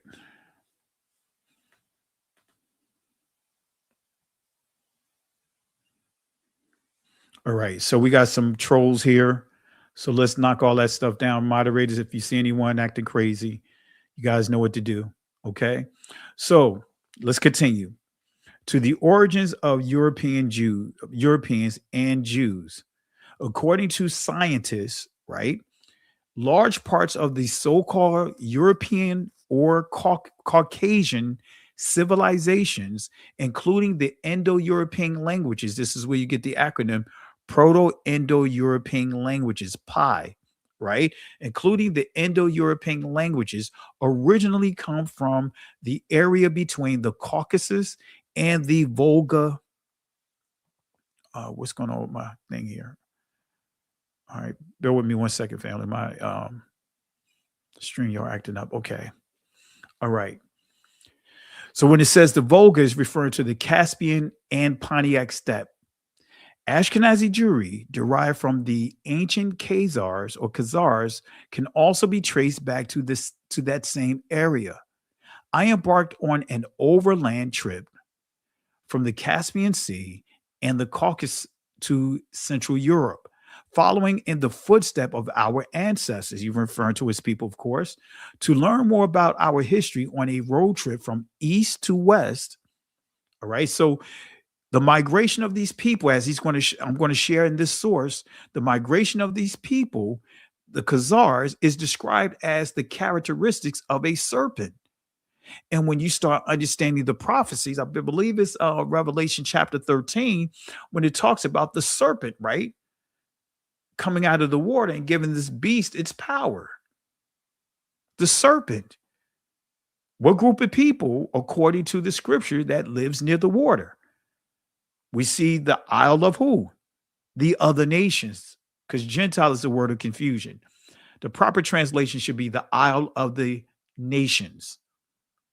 In other words, the people that live close to the water, maritime, right? You're getting into that. All right. So the migration of these people is described as the characteristics of a serpent. Let me show you here. This is what I'm going to read information from the source that's going to explain what you see, this image here that looks like a snake, right? And they will say migration when actually this is invasions. And he's going to give clarity to this as well. All right. All right. The Wanderung is usually described as a nation's migration period of Germanic people from east to west, pushed forward by climatic changes or enemies from the Asian steppes, like the Huns. The Wanderung view, this migration is rather seen as invasions of joint Turco-Gothic forces. We see that word Turco again, right? That ties into what? Turkic. So seen as invasions of joint Turco-Gothic forces, in a more delicate interpretation, the invading steppe forces were manipulating with an invisible hand the sheep-like resident people into nation building. Let me read that part again. In a more delicate interpretation, the invading steppe forces were manipulating with an invisible hand. Doesn't that sound familiar? Doesn't that sound familiar? The invisible hand that we see in control the sheep-like resident people into nation building. And look at what we see here. Nat equals snake equals symbol of rebirth. Let me say that again, right? Nat, and this is what they're dealing with, the word nation here. Nat equals snake equal symbol of rebirth. The words for settlements, right? So it's saying the words for settlements and places like the states, Istanbul, Astana, right? Which means palace. Stanza, Italian, means space. Distance, to me, seems etymologically closely related, just as much as the separate lines in between Granista, Ukraine, and Grenz, in other words, German. So you see Ukraine, you see German, all strangely connected through Old High German. And family, when you understand and when you're looking up these words, and family, matter of fact, let me make an announcement. I'm no longer going to use the word geek. I can't say geek mode anymore. I may use another word. I got to do the history of it. Someone brought it to my attention. I'm normally someone that looks up every word. And I didn't think about looking up the word geek until someone brought it to my attention. I looked up the word geek, and guess what geek means? Right? It means fool. It means jester, even though they added a newer definition of what we see today, a modern definition, but the origin of the word means fool. So we're not doing geek mode anymore. All right. We gotta retire that. We're going to retire that. Anyway, shout outs to the individual for bringing that to my attention. I was like, man, how did I let that pass through my view? All right, my research. But anyway, all right, so let's continue, family. And I want to start off by saying this or continue by saying this here. There's something special about you, Judah. There's something special about you, Israel. There's something special about you, Negroes, to where everything that we do, even our bad habits, get hijacked. There's something special about us, family, to where we're always in the conversations, even though it's a negative, from a negative perspective. They have to use us to build straw man arguments. They have to use us to push their agenda by putting our face on as being the face of their agenda, such as canceling DEI, even though we didn't benefit from it. There's something special about us. If you look up the word gospel, especially from the Oxford Dictionary, you'll see a special entry for our people, making it clear, can no one sing like us? Can no one preach like us? We have a unique way of presenting the word. And this is not throwing shade on anyone, but it's the truth. Look it up. There is something special about you, Judah. There's something special about you, Israel, or Yashara'al in the ancient Hebrew. There's something special again about you, Judah. See, there's a reason why the name stealers continue to make an assertive effort to belittle the importance of our skin complexion and its texture. Let me show you something here, some barbaric stuff here. Remember, the Scythians, right? They are documented as being known for their savagery. Remember, we highlighted that. Okay. So let's read from this article. Researcher tests 2,500-year-old leather and realize it's made of human skin. Look at what it says here, family. Right? And I'm going to drop this link inside the chat for you guys. Let me drop this link inside the chat for you guys, so you guys can follow along. All right.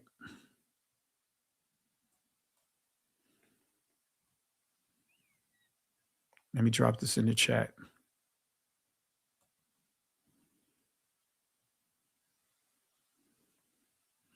All right. There it is inside the chat. All right. Researchers test 2,400-year-old leather and realize it's made of human skin. A group of horse riding warriors kept some gruesome battle trophies. Some of you guys remember this. Scythians in modern day Ukraine made leather out of human skin. A team of researchers has determined, likely a macabre trophy, a trophy item. This discovery affirms a claim by the ancient Greek historian Herodotus, right? So you see here that they use human skin for leather. That's the point I really wanted to highlight here. Used as a trophy, right? But we see here, let me see anything else here. It says sources of leather found on 14 different Scythian sites. In southern Ukraine, the manifold sources, sheep, goat, cattle, horses, and yes, human. So not only did they use sheep, goat, cattle, horses, skin for leather, but they use people. They use human skin for leather. And this is another source. I'm not going to read all of it, But why is this barbaric fact important to know? I'm going to drop this link inside the chat. And this is an article here proving how people were using, our oppressors were using our skin for leather shoes, right? They were also using it for pocketbooks, leather pocketbooks. They was using it for belts. They used, they was doing all kinds of things to our people. All right, let me do something here. All right, let me post this article here let me do this real quick. All right. I'm not going to read it all, family, but I encourage you guys to go back and read it.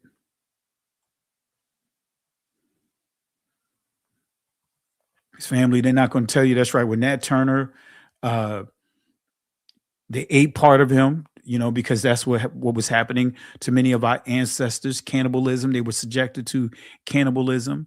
All kinds of satanic rituals. Of course, sodomy, men, women, children. They were doing all kinds of things. And I have a video with a furniture, someone down in the South that has a business of restoring furniture.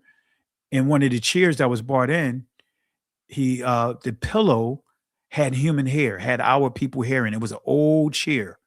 The chair was hundreds of years old, and they had our people hair inside of it. Yes, they used our hair for their pillows as well. All right, so leather from human skin, right? And this is, again, you can go back and read it in its entirety, but I'm just going to highlight something right here where it says, I incidentally referred to a prominent physician of the city wearing shoes made from the skin of Negroes. He still adhered to that custom, insisting that the most tanned hide of an African makes the most enduring and the most pliable leather known to man. That's right, family. That's right. So we're going to continue, family. I'm not going to read all of this for the sake of time, trying to get as much as I can in, but I encourage you guys, go back and read this information. Why is this historical barbaric fact so important? I gave you the answer, and this is giving more information from this source here. I'm not going to read all of it. All right. So who are these people, and why is it important to know? Who are these people? Herodotus gave some additional key information about the Scythians, right? And I didn't put it all in here because it was, just like I said, a lot of time, right? But he definitely acknowledges the Scythians here.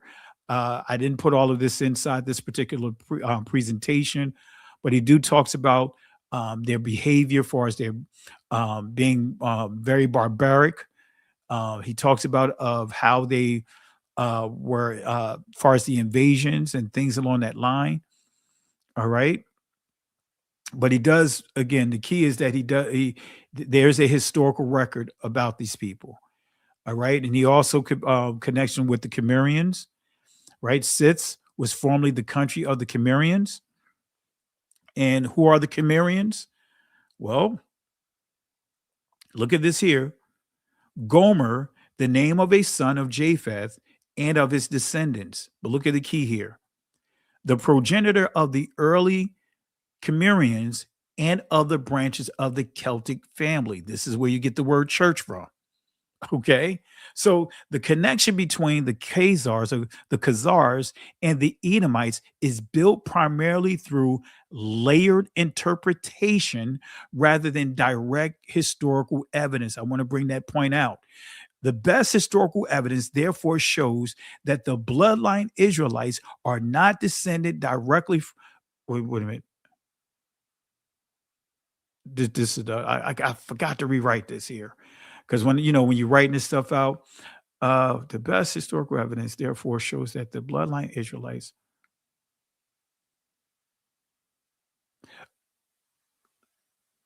it should read, the best historical evidence, therefore, shows that the so-called modern Israelites or the so-called modern Jews are not descended directly from the Israelites, the ancient Israelites of the Bible, but derived much of their ancestry from the Khazars and other people of Turkish Asiatic blood. So let me change this real quick, family.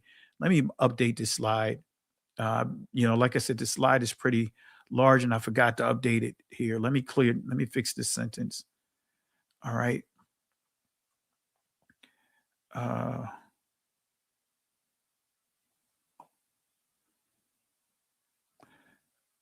Let's see here.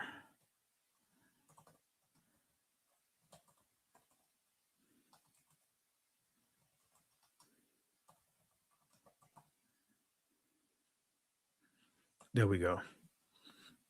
Let me update it right now. So the best historical evidence therefore shows that the so-called Jewish community, 1948ers community, are not descended directly from the Israelites of the Bible, but derive much of their ancestry from the Khazars and other people of Turkish Asiatic blood. So the Khazars were a Turkic steppe confederation that emerged north of the Caucasus in the 7th through the 10th centuries CE, or Common Era, and whose ruling class adopted Judaism. The so-called Jewish and Byzantine sources often associate them with Scythian or broader steppe populations, linking them to Ashkenaz and Japhetite lineage in Genesis. So the Edomites, by contrast, were a Semitic people or Shemitic people descended from Esau, whose homeland was Mount Seir, south of the Dead Sea and the Iron Age, not the Black Sea. Right? Their territory was located south of Judah or Judea. The attempted connection arise when latter writers combine three separate strands, right? Medieval tradition mentioning Seir, the so-called rabbinic symbolic use of Edom as a name for Rome in the 70 AD. Some argue that Edom survived through Khazaria and later European Jewry. However, there is no continuous primary historical record demonstrating a documented migration or genealogical line from Mount Seir to the Khazar steppe, making the Edomite linkage interpretive rather than direct evidence. All right. That's what we see happening when many of these sources, and I believe it's done strategically, right? Because you have to change the identity, not just of Israel, but all the people that are known to be connected to the Israelites. Come on, family. Come on, family. We got a lot more to share here. So look at the Jerusalem Post. Jerusalem Post wants to fully understand your family genealogy, not without a court order, March 30th, 2019. Because you're going to have some people that always want to jump inside the troll, kind of like growing up. When I grew up I'm from Newark, New Jersey. I lived in New York, Harlem. I lived in Detroit. But you always have a group of people when you go to certain corners, like in Jersey, right by the Zanzibar. Some of you guys may know that, right where the subway is, that, right down that way. If you're not careful, you come down there with your car and you stop right there at that overhang. Guess what's going to happen? You're going to see a group of guys try to jump on your car trying to wash your windshield, right? With the dirty water. Y'all know what I'm talking about. So when I mention certain things, that's what you see trolls do. They're just like those people that some of the people that are at those certain spots that you have to be careful. If you come to a stop, they're going to dive on your window and they're going to start trying to wash your window, right? With the dirty water. That's what these trolls are, right? But look at this is Jerusalem Post. This is not my source. This is their source. Look at what the Jerusalem Post say about DNA testing. Want to fully understand your family genealogy without a court order? According to some ancestry websites, there are indicators to tell you if you possess Jewish DNA or not. If you live in Israel and want to find out where your family comes from, what do? One thing is for certain, an ancestry kit from the local pharmacy is out of the question, according to Yediat Aharonot report. While millions of such kits have been sold in the United States, Israelis are forbidden to buy ancestry DNA kits from the store without presenting a court order, as the Israeli government controls these types of purchases due to the genetic information law. So I'm just showing you sources here, right? They make a big deal. They can't take a DNA test, but they always asking everyone else for their DNA test, right? I prove with my DNA, multiple DNA tests, that I'm connected to the ancient Israelites, right? Even uploaded my DNA results or raw files to AI, and just to see what AI would do, and AI confirmed it. You guys remember that a year ago? That's why they changed it now, man. You try to upload it now, it's going to give you all kinds of bogus information.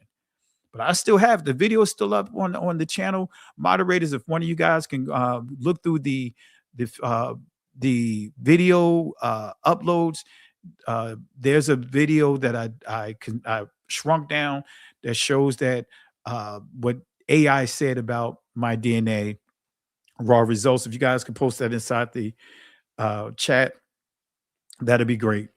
All right, so this is coming from the Jerusalem Post. DNA testing is illegal without a court order. All right, so let's continue. Who are the Jutes? Who are the Jutes? You guys remember this? Who are the Jutes? Who are the Jutes? Let's deal with the etymology definition of the word Jutes.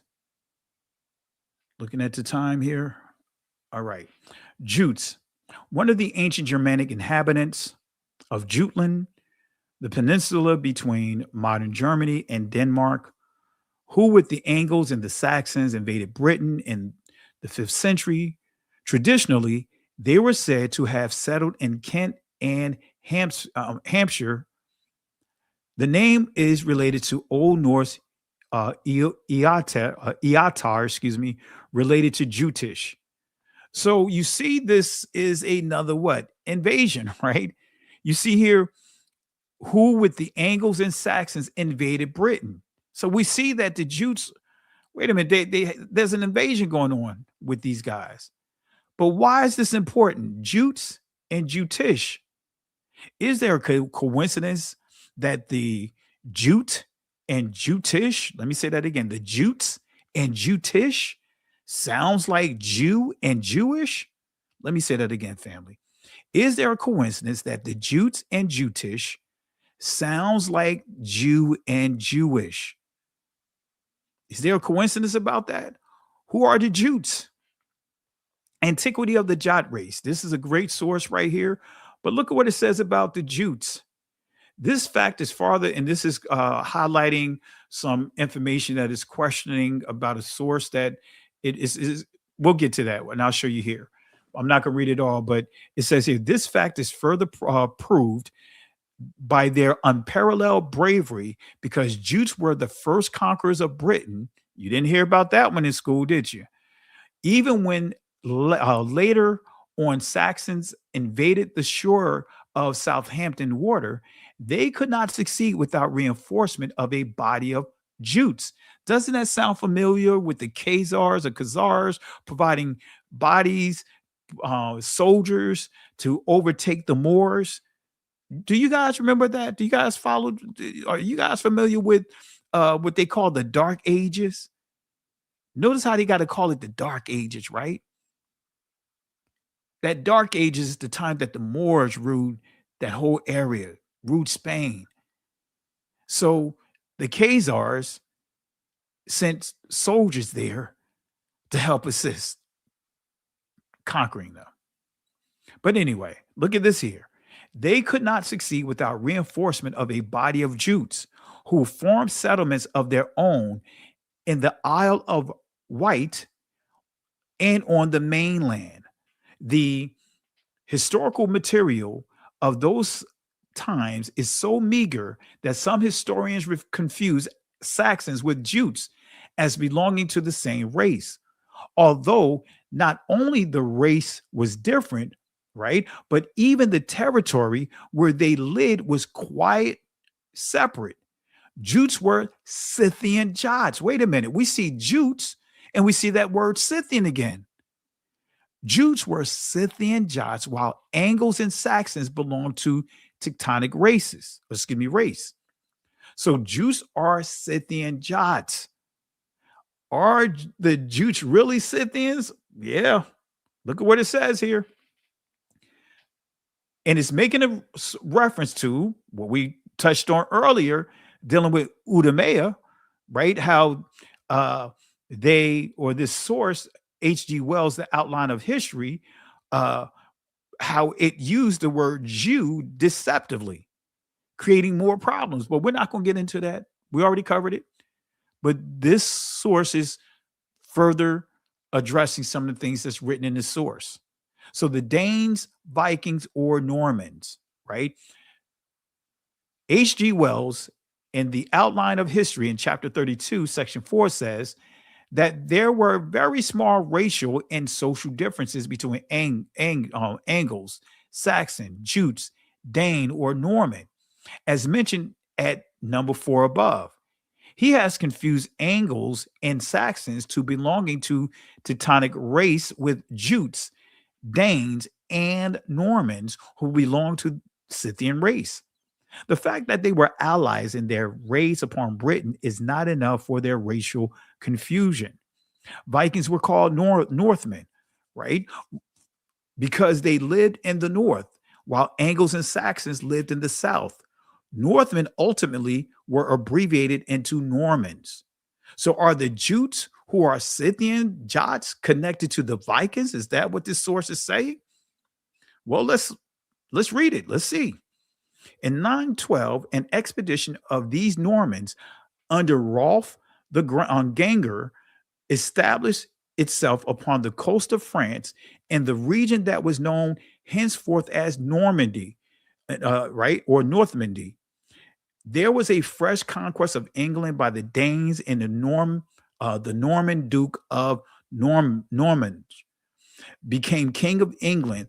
This will be mentioned in details in another chapter, but it goes on to say, here I am concerned only with the fact that the Danes, Vikings, or Normans were all Jutes. They were all different names under the same race of Scythian Jot. Come on, family.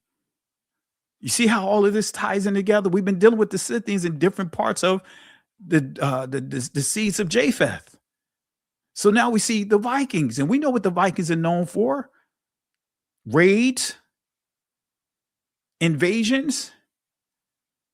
See, that's part of the attributes of these people. They invade, they take, they don't care.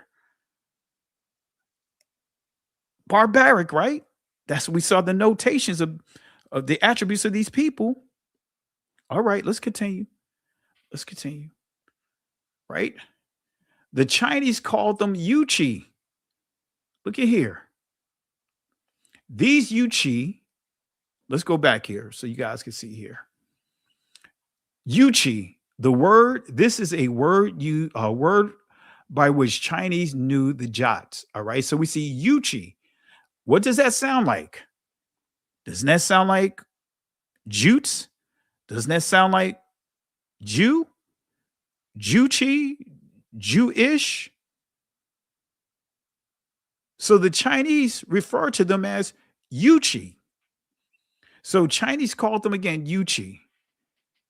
So these Yuchi conquered the slightly Hellenized kingdoms of Bactria and mixed with Aryan people there. Later on, these Yuchi became or were merged with Aryan elements into a people called the Indo-Scythians, who went down to Khyber, passed and conquered northern portions of India. You see how we came all the way back to India when we dealt with the Scythians early on. They invaded. That's their MOS.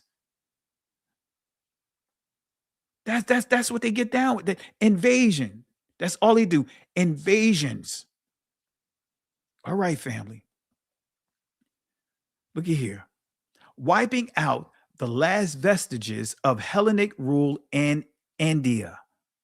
This big splash over the Mongolian race westward was probably not the first of such splashes, but it is the first recorded splash, okay?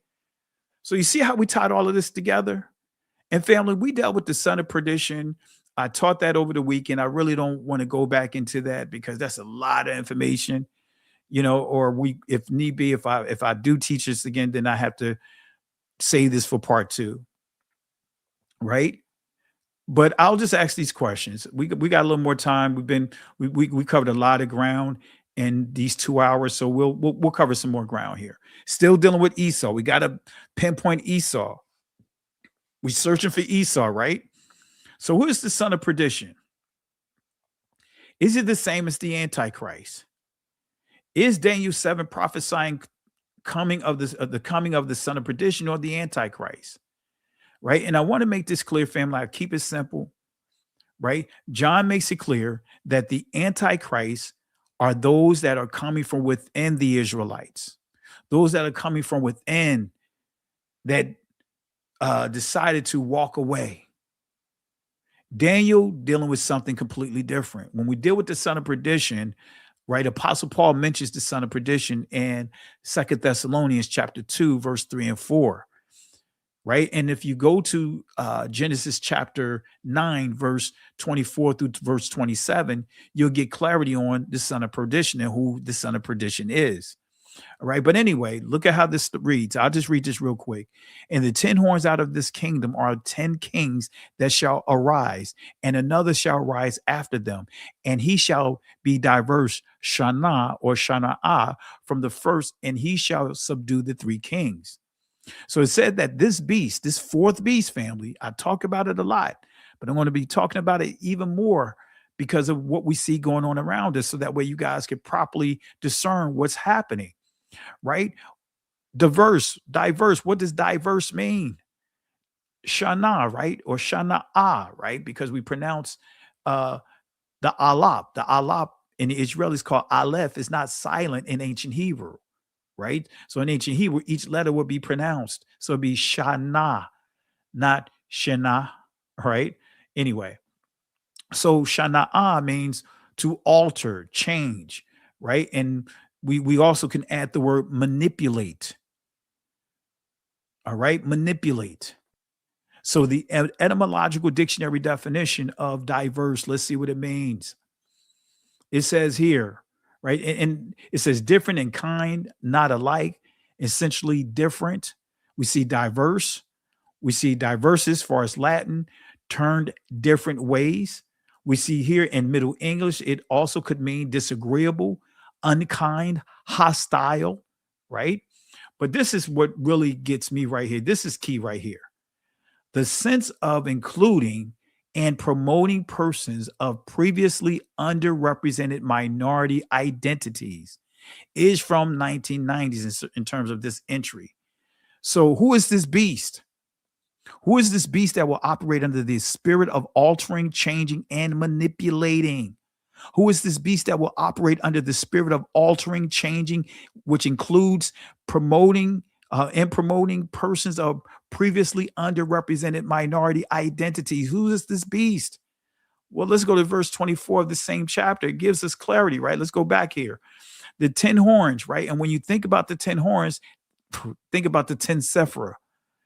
Think about the 10 sephira, right? That's dealing with Jewish mysticism, which they call the Ein Sof or the Ein Sof, right? The 10 sephira, which will supposedly be the body, the diagram of their deity that they call the Ein Sof. that has both male and female reproductive organs. The male reproductive organ, which they refer to as the foundation, is called the yasad. The female reproductive organ is called the shekinah. You guys call it the shekinah. Anyway, let's go ahead and continue, family. So it says here, he shall be diverse from the first, and he shall subdue the three kings. And we understand who the three kings is, but I'm going to share with you in a second. But let's still see what subdue means in ancient Hebrew: to depress, sink, humiliate, bring down, cast down, bring lower, be lower, lay lower, make lower, put lower. Have we not been made lower? To the four corners of this earth, everywhere that we're scattered to as a people, are we made lower? Are we at the lower end of the totem pole everywhere we're scattered to? Who is this diverse beast who shall subdue the three kings? Who are the three kings? 2 Kings chapter 3, verse 7 through 10 will give you your answer. I'm just going to go directly to verse 9. So the king of Israel went, and the king of Judah, and the king of Edom. So you see the three kings here. The king of Israel, that's the northern kingdom. The king of Judah, the southern kingdom. And the king of Edom, that's the Edomites. They came together to fight against the Moabites. They were dealing with a bigger threat that could care less about their differences, their internal squabbles. Doesn't that sound familiar? Do you know this enemy don't care about our differences? They just see us as an overall threat, family. Anyway. So let's continue. So the three kings are the king of Israel, the king of Judah, and the king of Edom, right? So let's go to verse 25. It says, and he shall speak great words against the Most High and shall wear out the Quadayash, right? The holy people, the Most High. This is not dealing with a church. This is dealing with the true bloodline Israelites. You see that word saints, but that word saint is a word of confusion. That was actually the original intent of this word was dealing with a canonized person who achieved sainthood, that they determined had performed miracles or whatever, and they gave them this person sainthood after they died. But anyway, this is dealing with the holy people, the Most High. He shall wear out Bala or Bala'ah, the holy people, Quadayash of the Most High, and think to change times, laws, and they shall be given into his hand until times and times and the dividing of time. So what are some of the manipulations of this fourth beast? Remember, manipulation. What are some of the manipulations of this fourth beast? We're not going to get into the details here. You guys understand the Noahide laws, right? This is Rabbi Menachem Mendel Schneerson, who is viewed as the Messiah of the Lubavitch movement, right? In which the commander in chief is connected to, right? His daughter is married to Kushner. We already saw how Netanyahu paid homage to this Rabbi and was challenged to go out and start more trouble to speed up the process so that way they could bring forth their so-called Messiah. Yeah, that's who their Messiah is. He transitioned, he died, and many are expecting him to be raised from the dead. So I'm not going to read all of this, family, for the sake of time.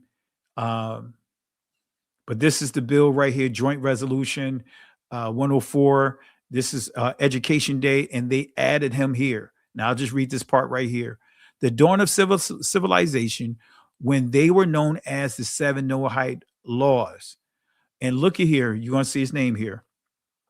Let me see here. Whereas the Lubavitch movement has fostered and promoted these ethnic values and principles throughout the world. Whereas Rabbi Menachem Mendel Schneerson, right, leader of the Lubavitch movement, right? So these are the same people that you had Tunnelgate up in New York. That's the same people. That's the same people, right? Those were Lubavitchers, okay? But let's fast forward here. This is further confirming that they view the Rebbe as the Messiah. I'm not going to read all of this, family. All right, wrapping this up, looking at the time. Their Messiah is also known as Rebbe. Right? What is a Rebbe? Okay. Rebbe means my master or my teacher. Whether you are a small child learning the alphabet or an expert scholar selling the seeds of the Talmud, you call your teacher Rebbe, right? The Messiah made it clear, call no man father. He also said master. When you look at the details, or rabbi, depending on what transliteration, there's a reason for that, right? Telling us not to put any man on a pedestal. There's another meaning of the title Rabbi, one especially associated with a rabbi. They call him Baal Shem Tav. And this person is titled is just alone Baal, right? But when you really start going further into it, you start seeing Baal Shem Tav. You get into Bashit, far as the covenant, Baal of the covenant. You get into all these charms and so forth. I'm not going to get into all of that right now. So how influential was Rabbi Menachem Mendel Schneerson? Guess what? He anointed Netanyahu, right? We already shared that. I'm not going to play it again. He anointed Netanyahu to be the last prime minister of Israel to pass the scepter to their Messiah. Doesn't that sound familiar? He's not giving up that position. This is why he's causing so many wars, so that way he cannot be removed. Who is taking that same playbook? Who is that person that's giving signs that he's going to do whatever he can to stay in power? He's going to do whatever he can to rig the elections. Doesn't that sound familiar? The commander in chief is taking the playbook of Netanyahu. All right. Anyway,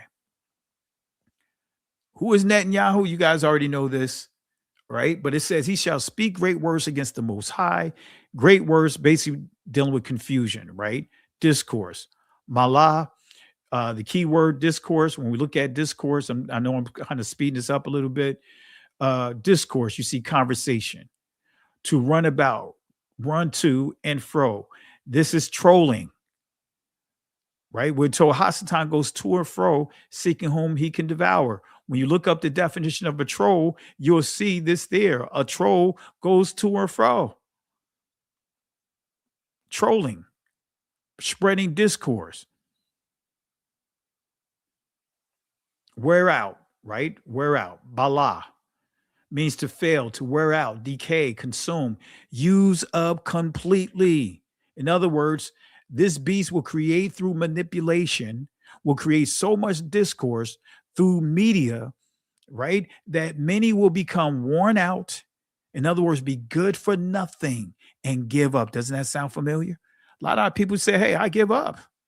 I give up. I can't take this anymore.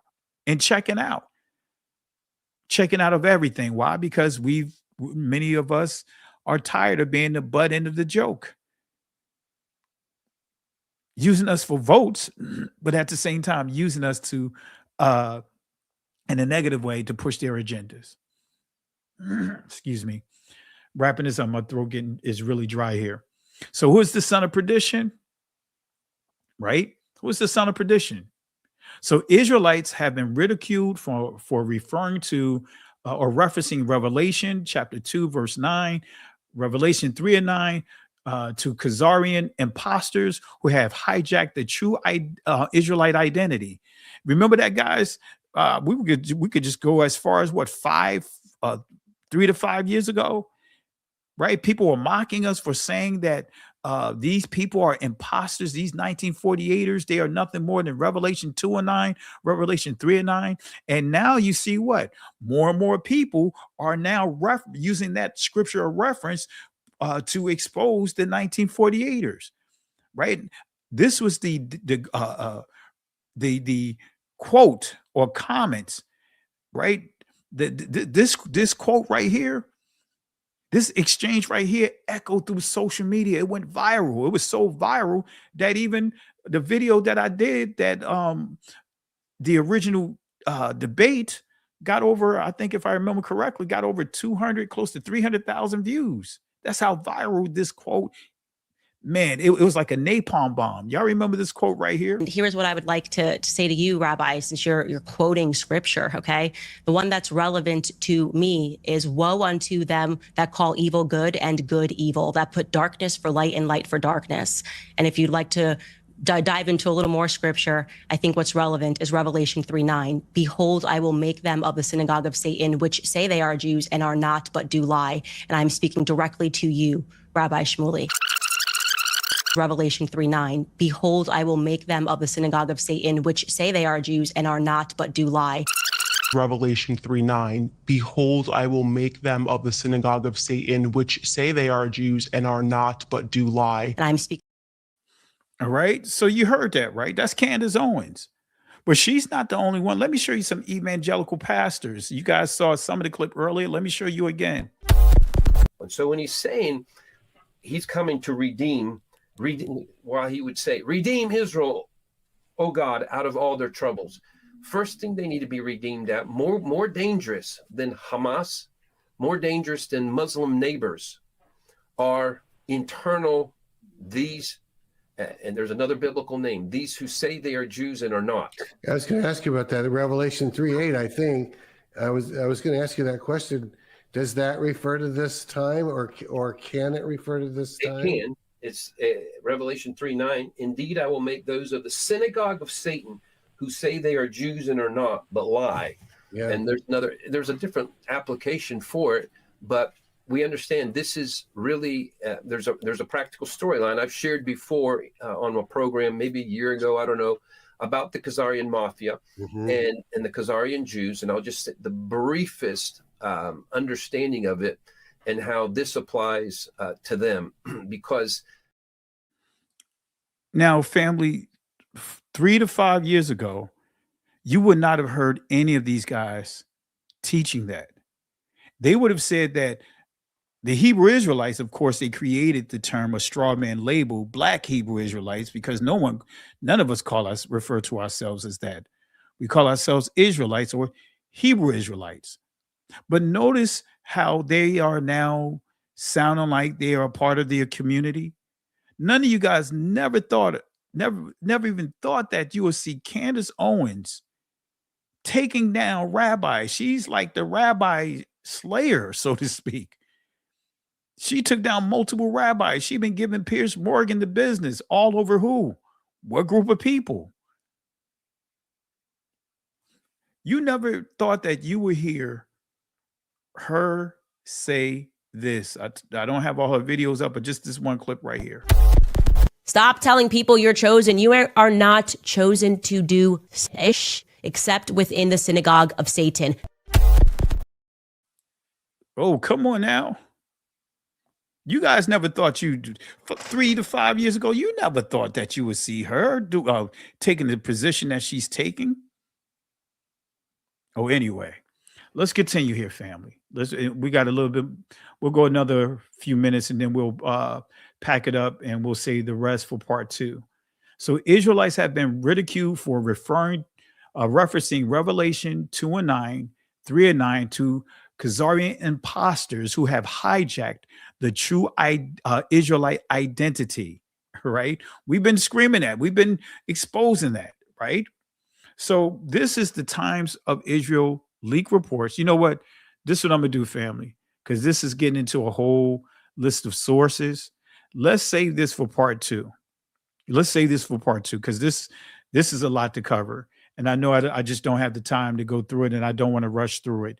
And we've got some great sources we're going to share. So let's stop right here. This is a good stopping point, and we'll continue this. I hate to leave you guys on a cliffhanger, but again, we're gonna map out. We're going to search for Esau, right? We're going to see who Esau is. So far, we haven't found him yet, but we're gonna search for him. We're gonna find him. We're gonna see where we can find him at.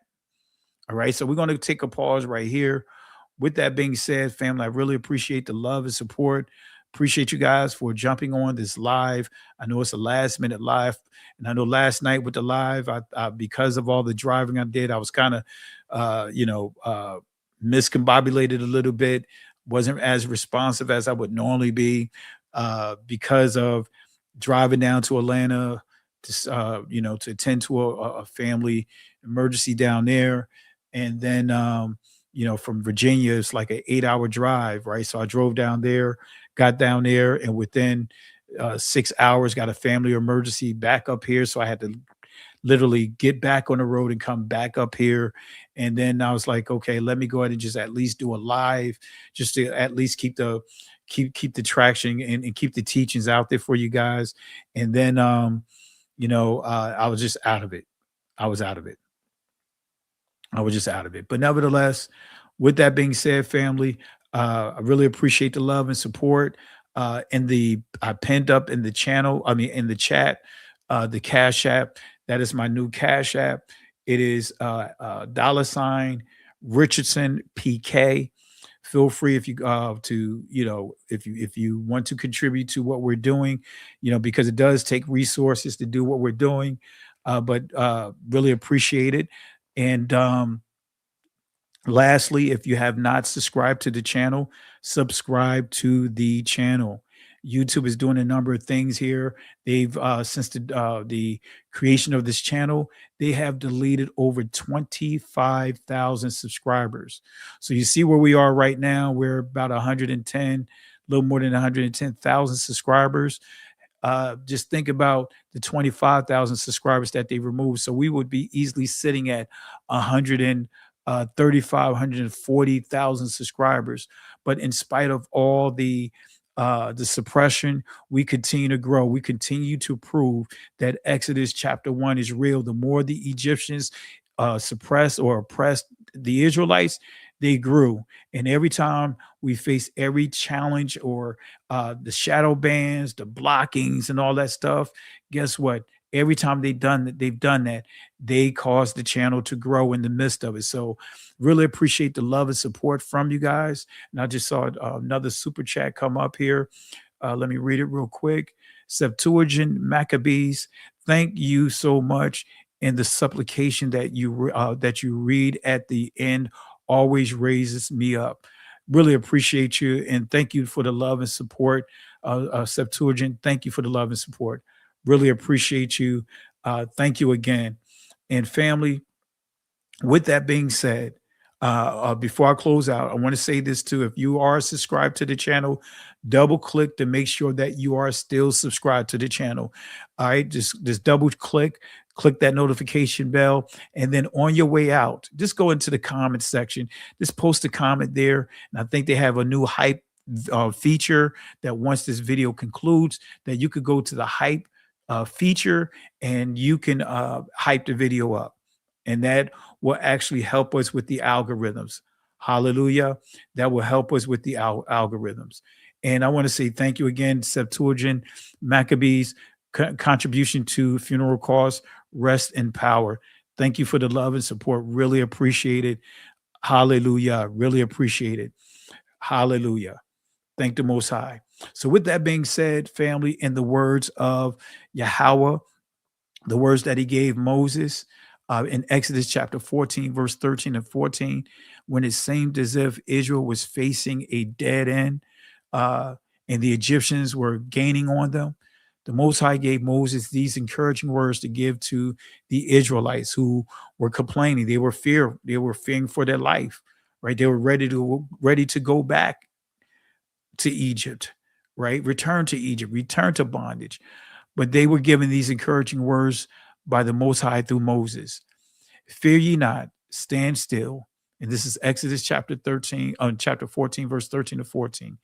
Fear ye not, stand still, see the salvation of Yahweh. These Egyptians that you see here today will not have power over you ever again. The Most High will fight for you. But here's the kicker, family. We have to hold our peace. The Hebrew word inside the text is charash. And that word transliterates to be quiet, calculated silence. With that being said, can't go back, can't stay here, keep moving forward. I'll say it 2 more times. Can't go back, can't stay here, keep moving forward. For the last time, can't go back, can't stay here, keep moving forward. Shalom. Listen, Genesis chapter 11 verse 10 explains the genealogy of Shem. Shem was a black man in Africa. If you repeat this back, Genesis 14 verse 13, Abraham steps on the scene. Being a descendant of Shem, which is a fact, means Abraham too was black. Abraham, born in the city of a black man, called Nimrod, grandson of Ham. Ham had 4 sons. One was named Canaan. Here, let me do some explaining. Abraham, Isaac was the... Jacob had 12 sons, for real, and these were the children of Israel. According to Genesis chapter 10, these were the children of Israel. According to Genesis chapter 10, these were the children of Israel. According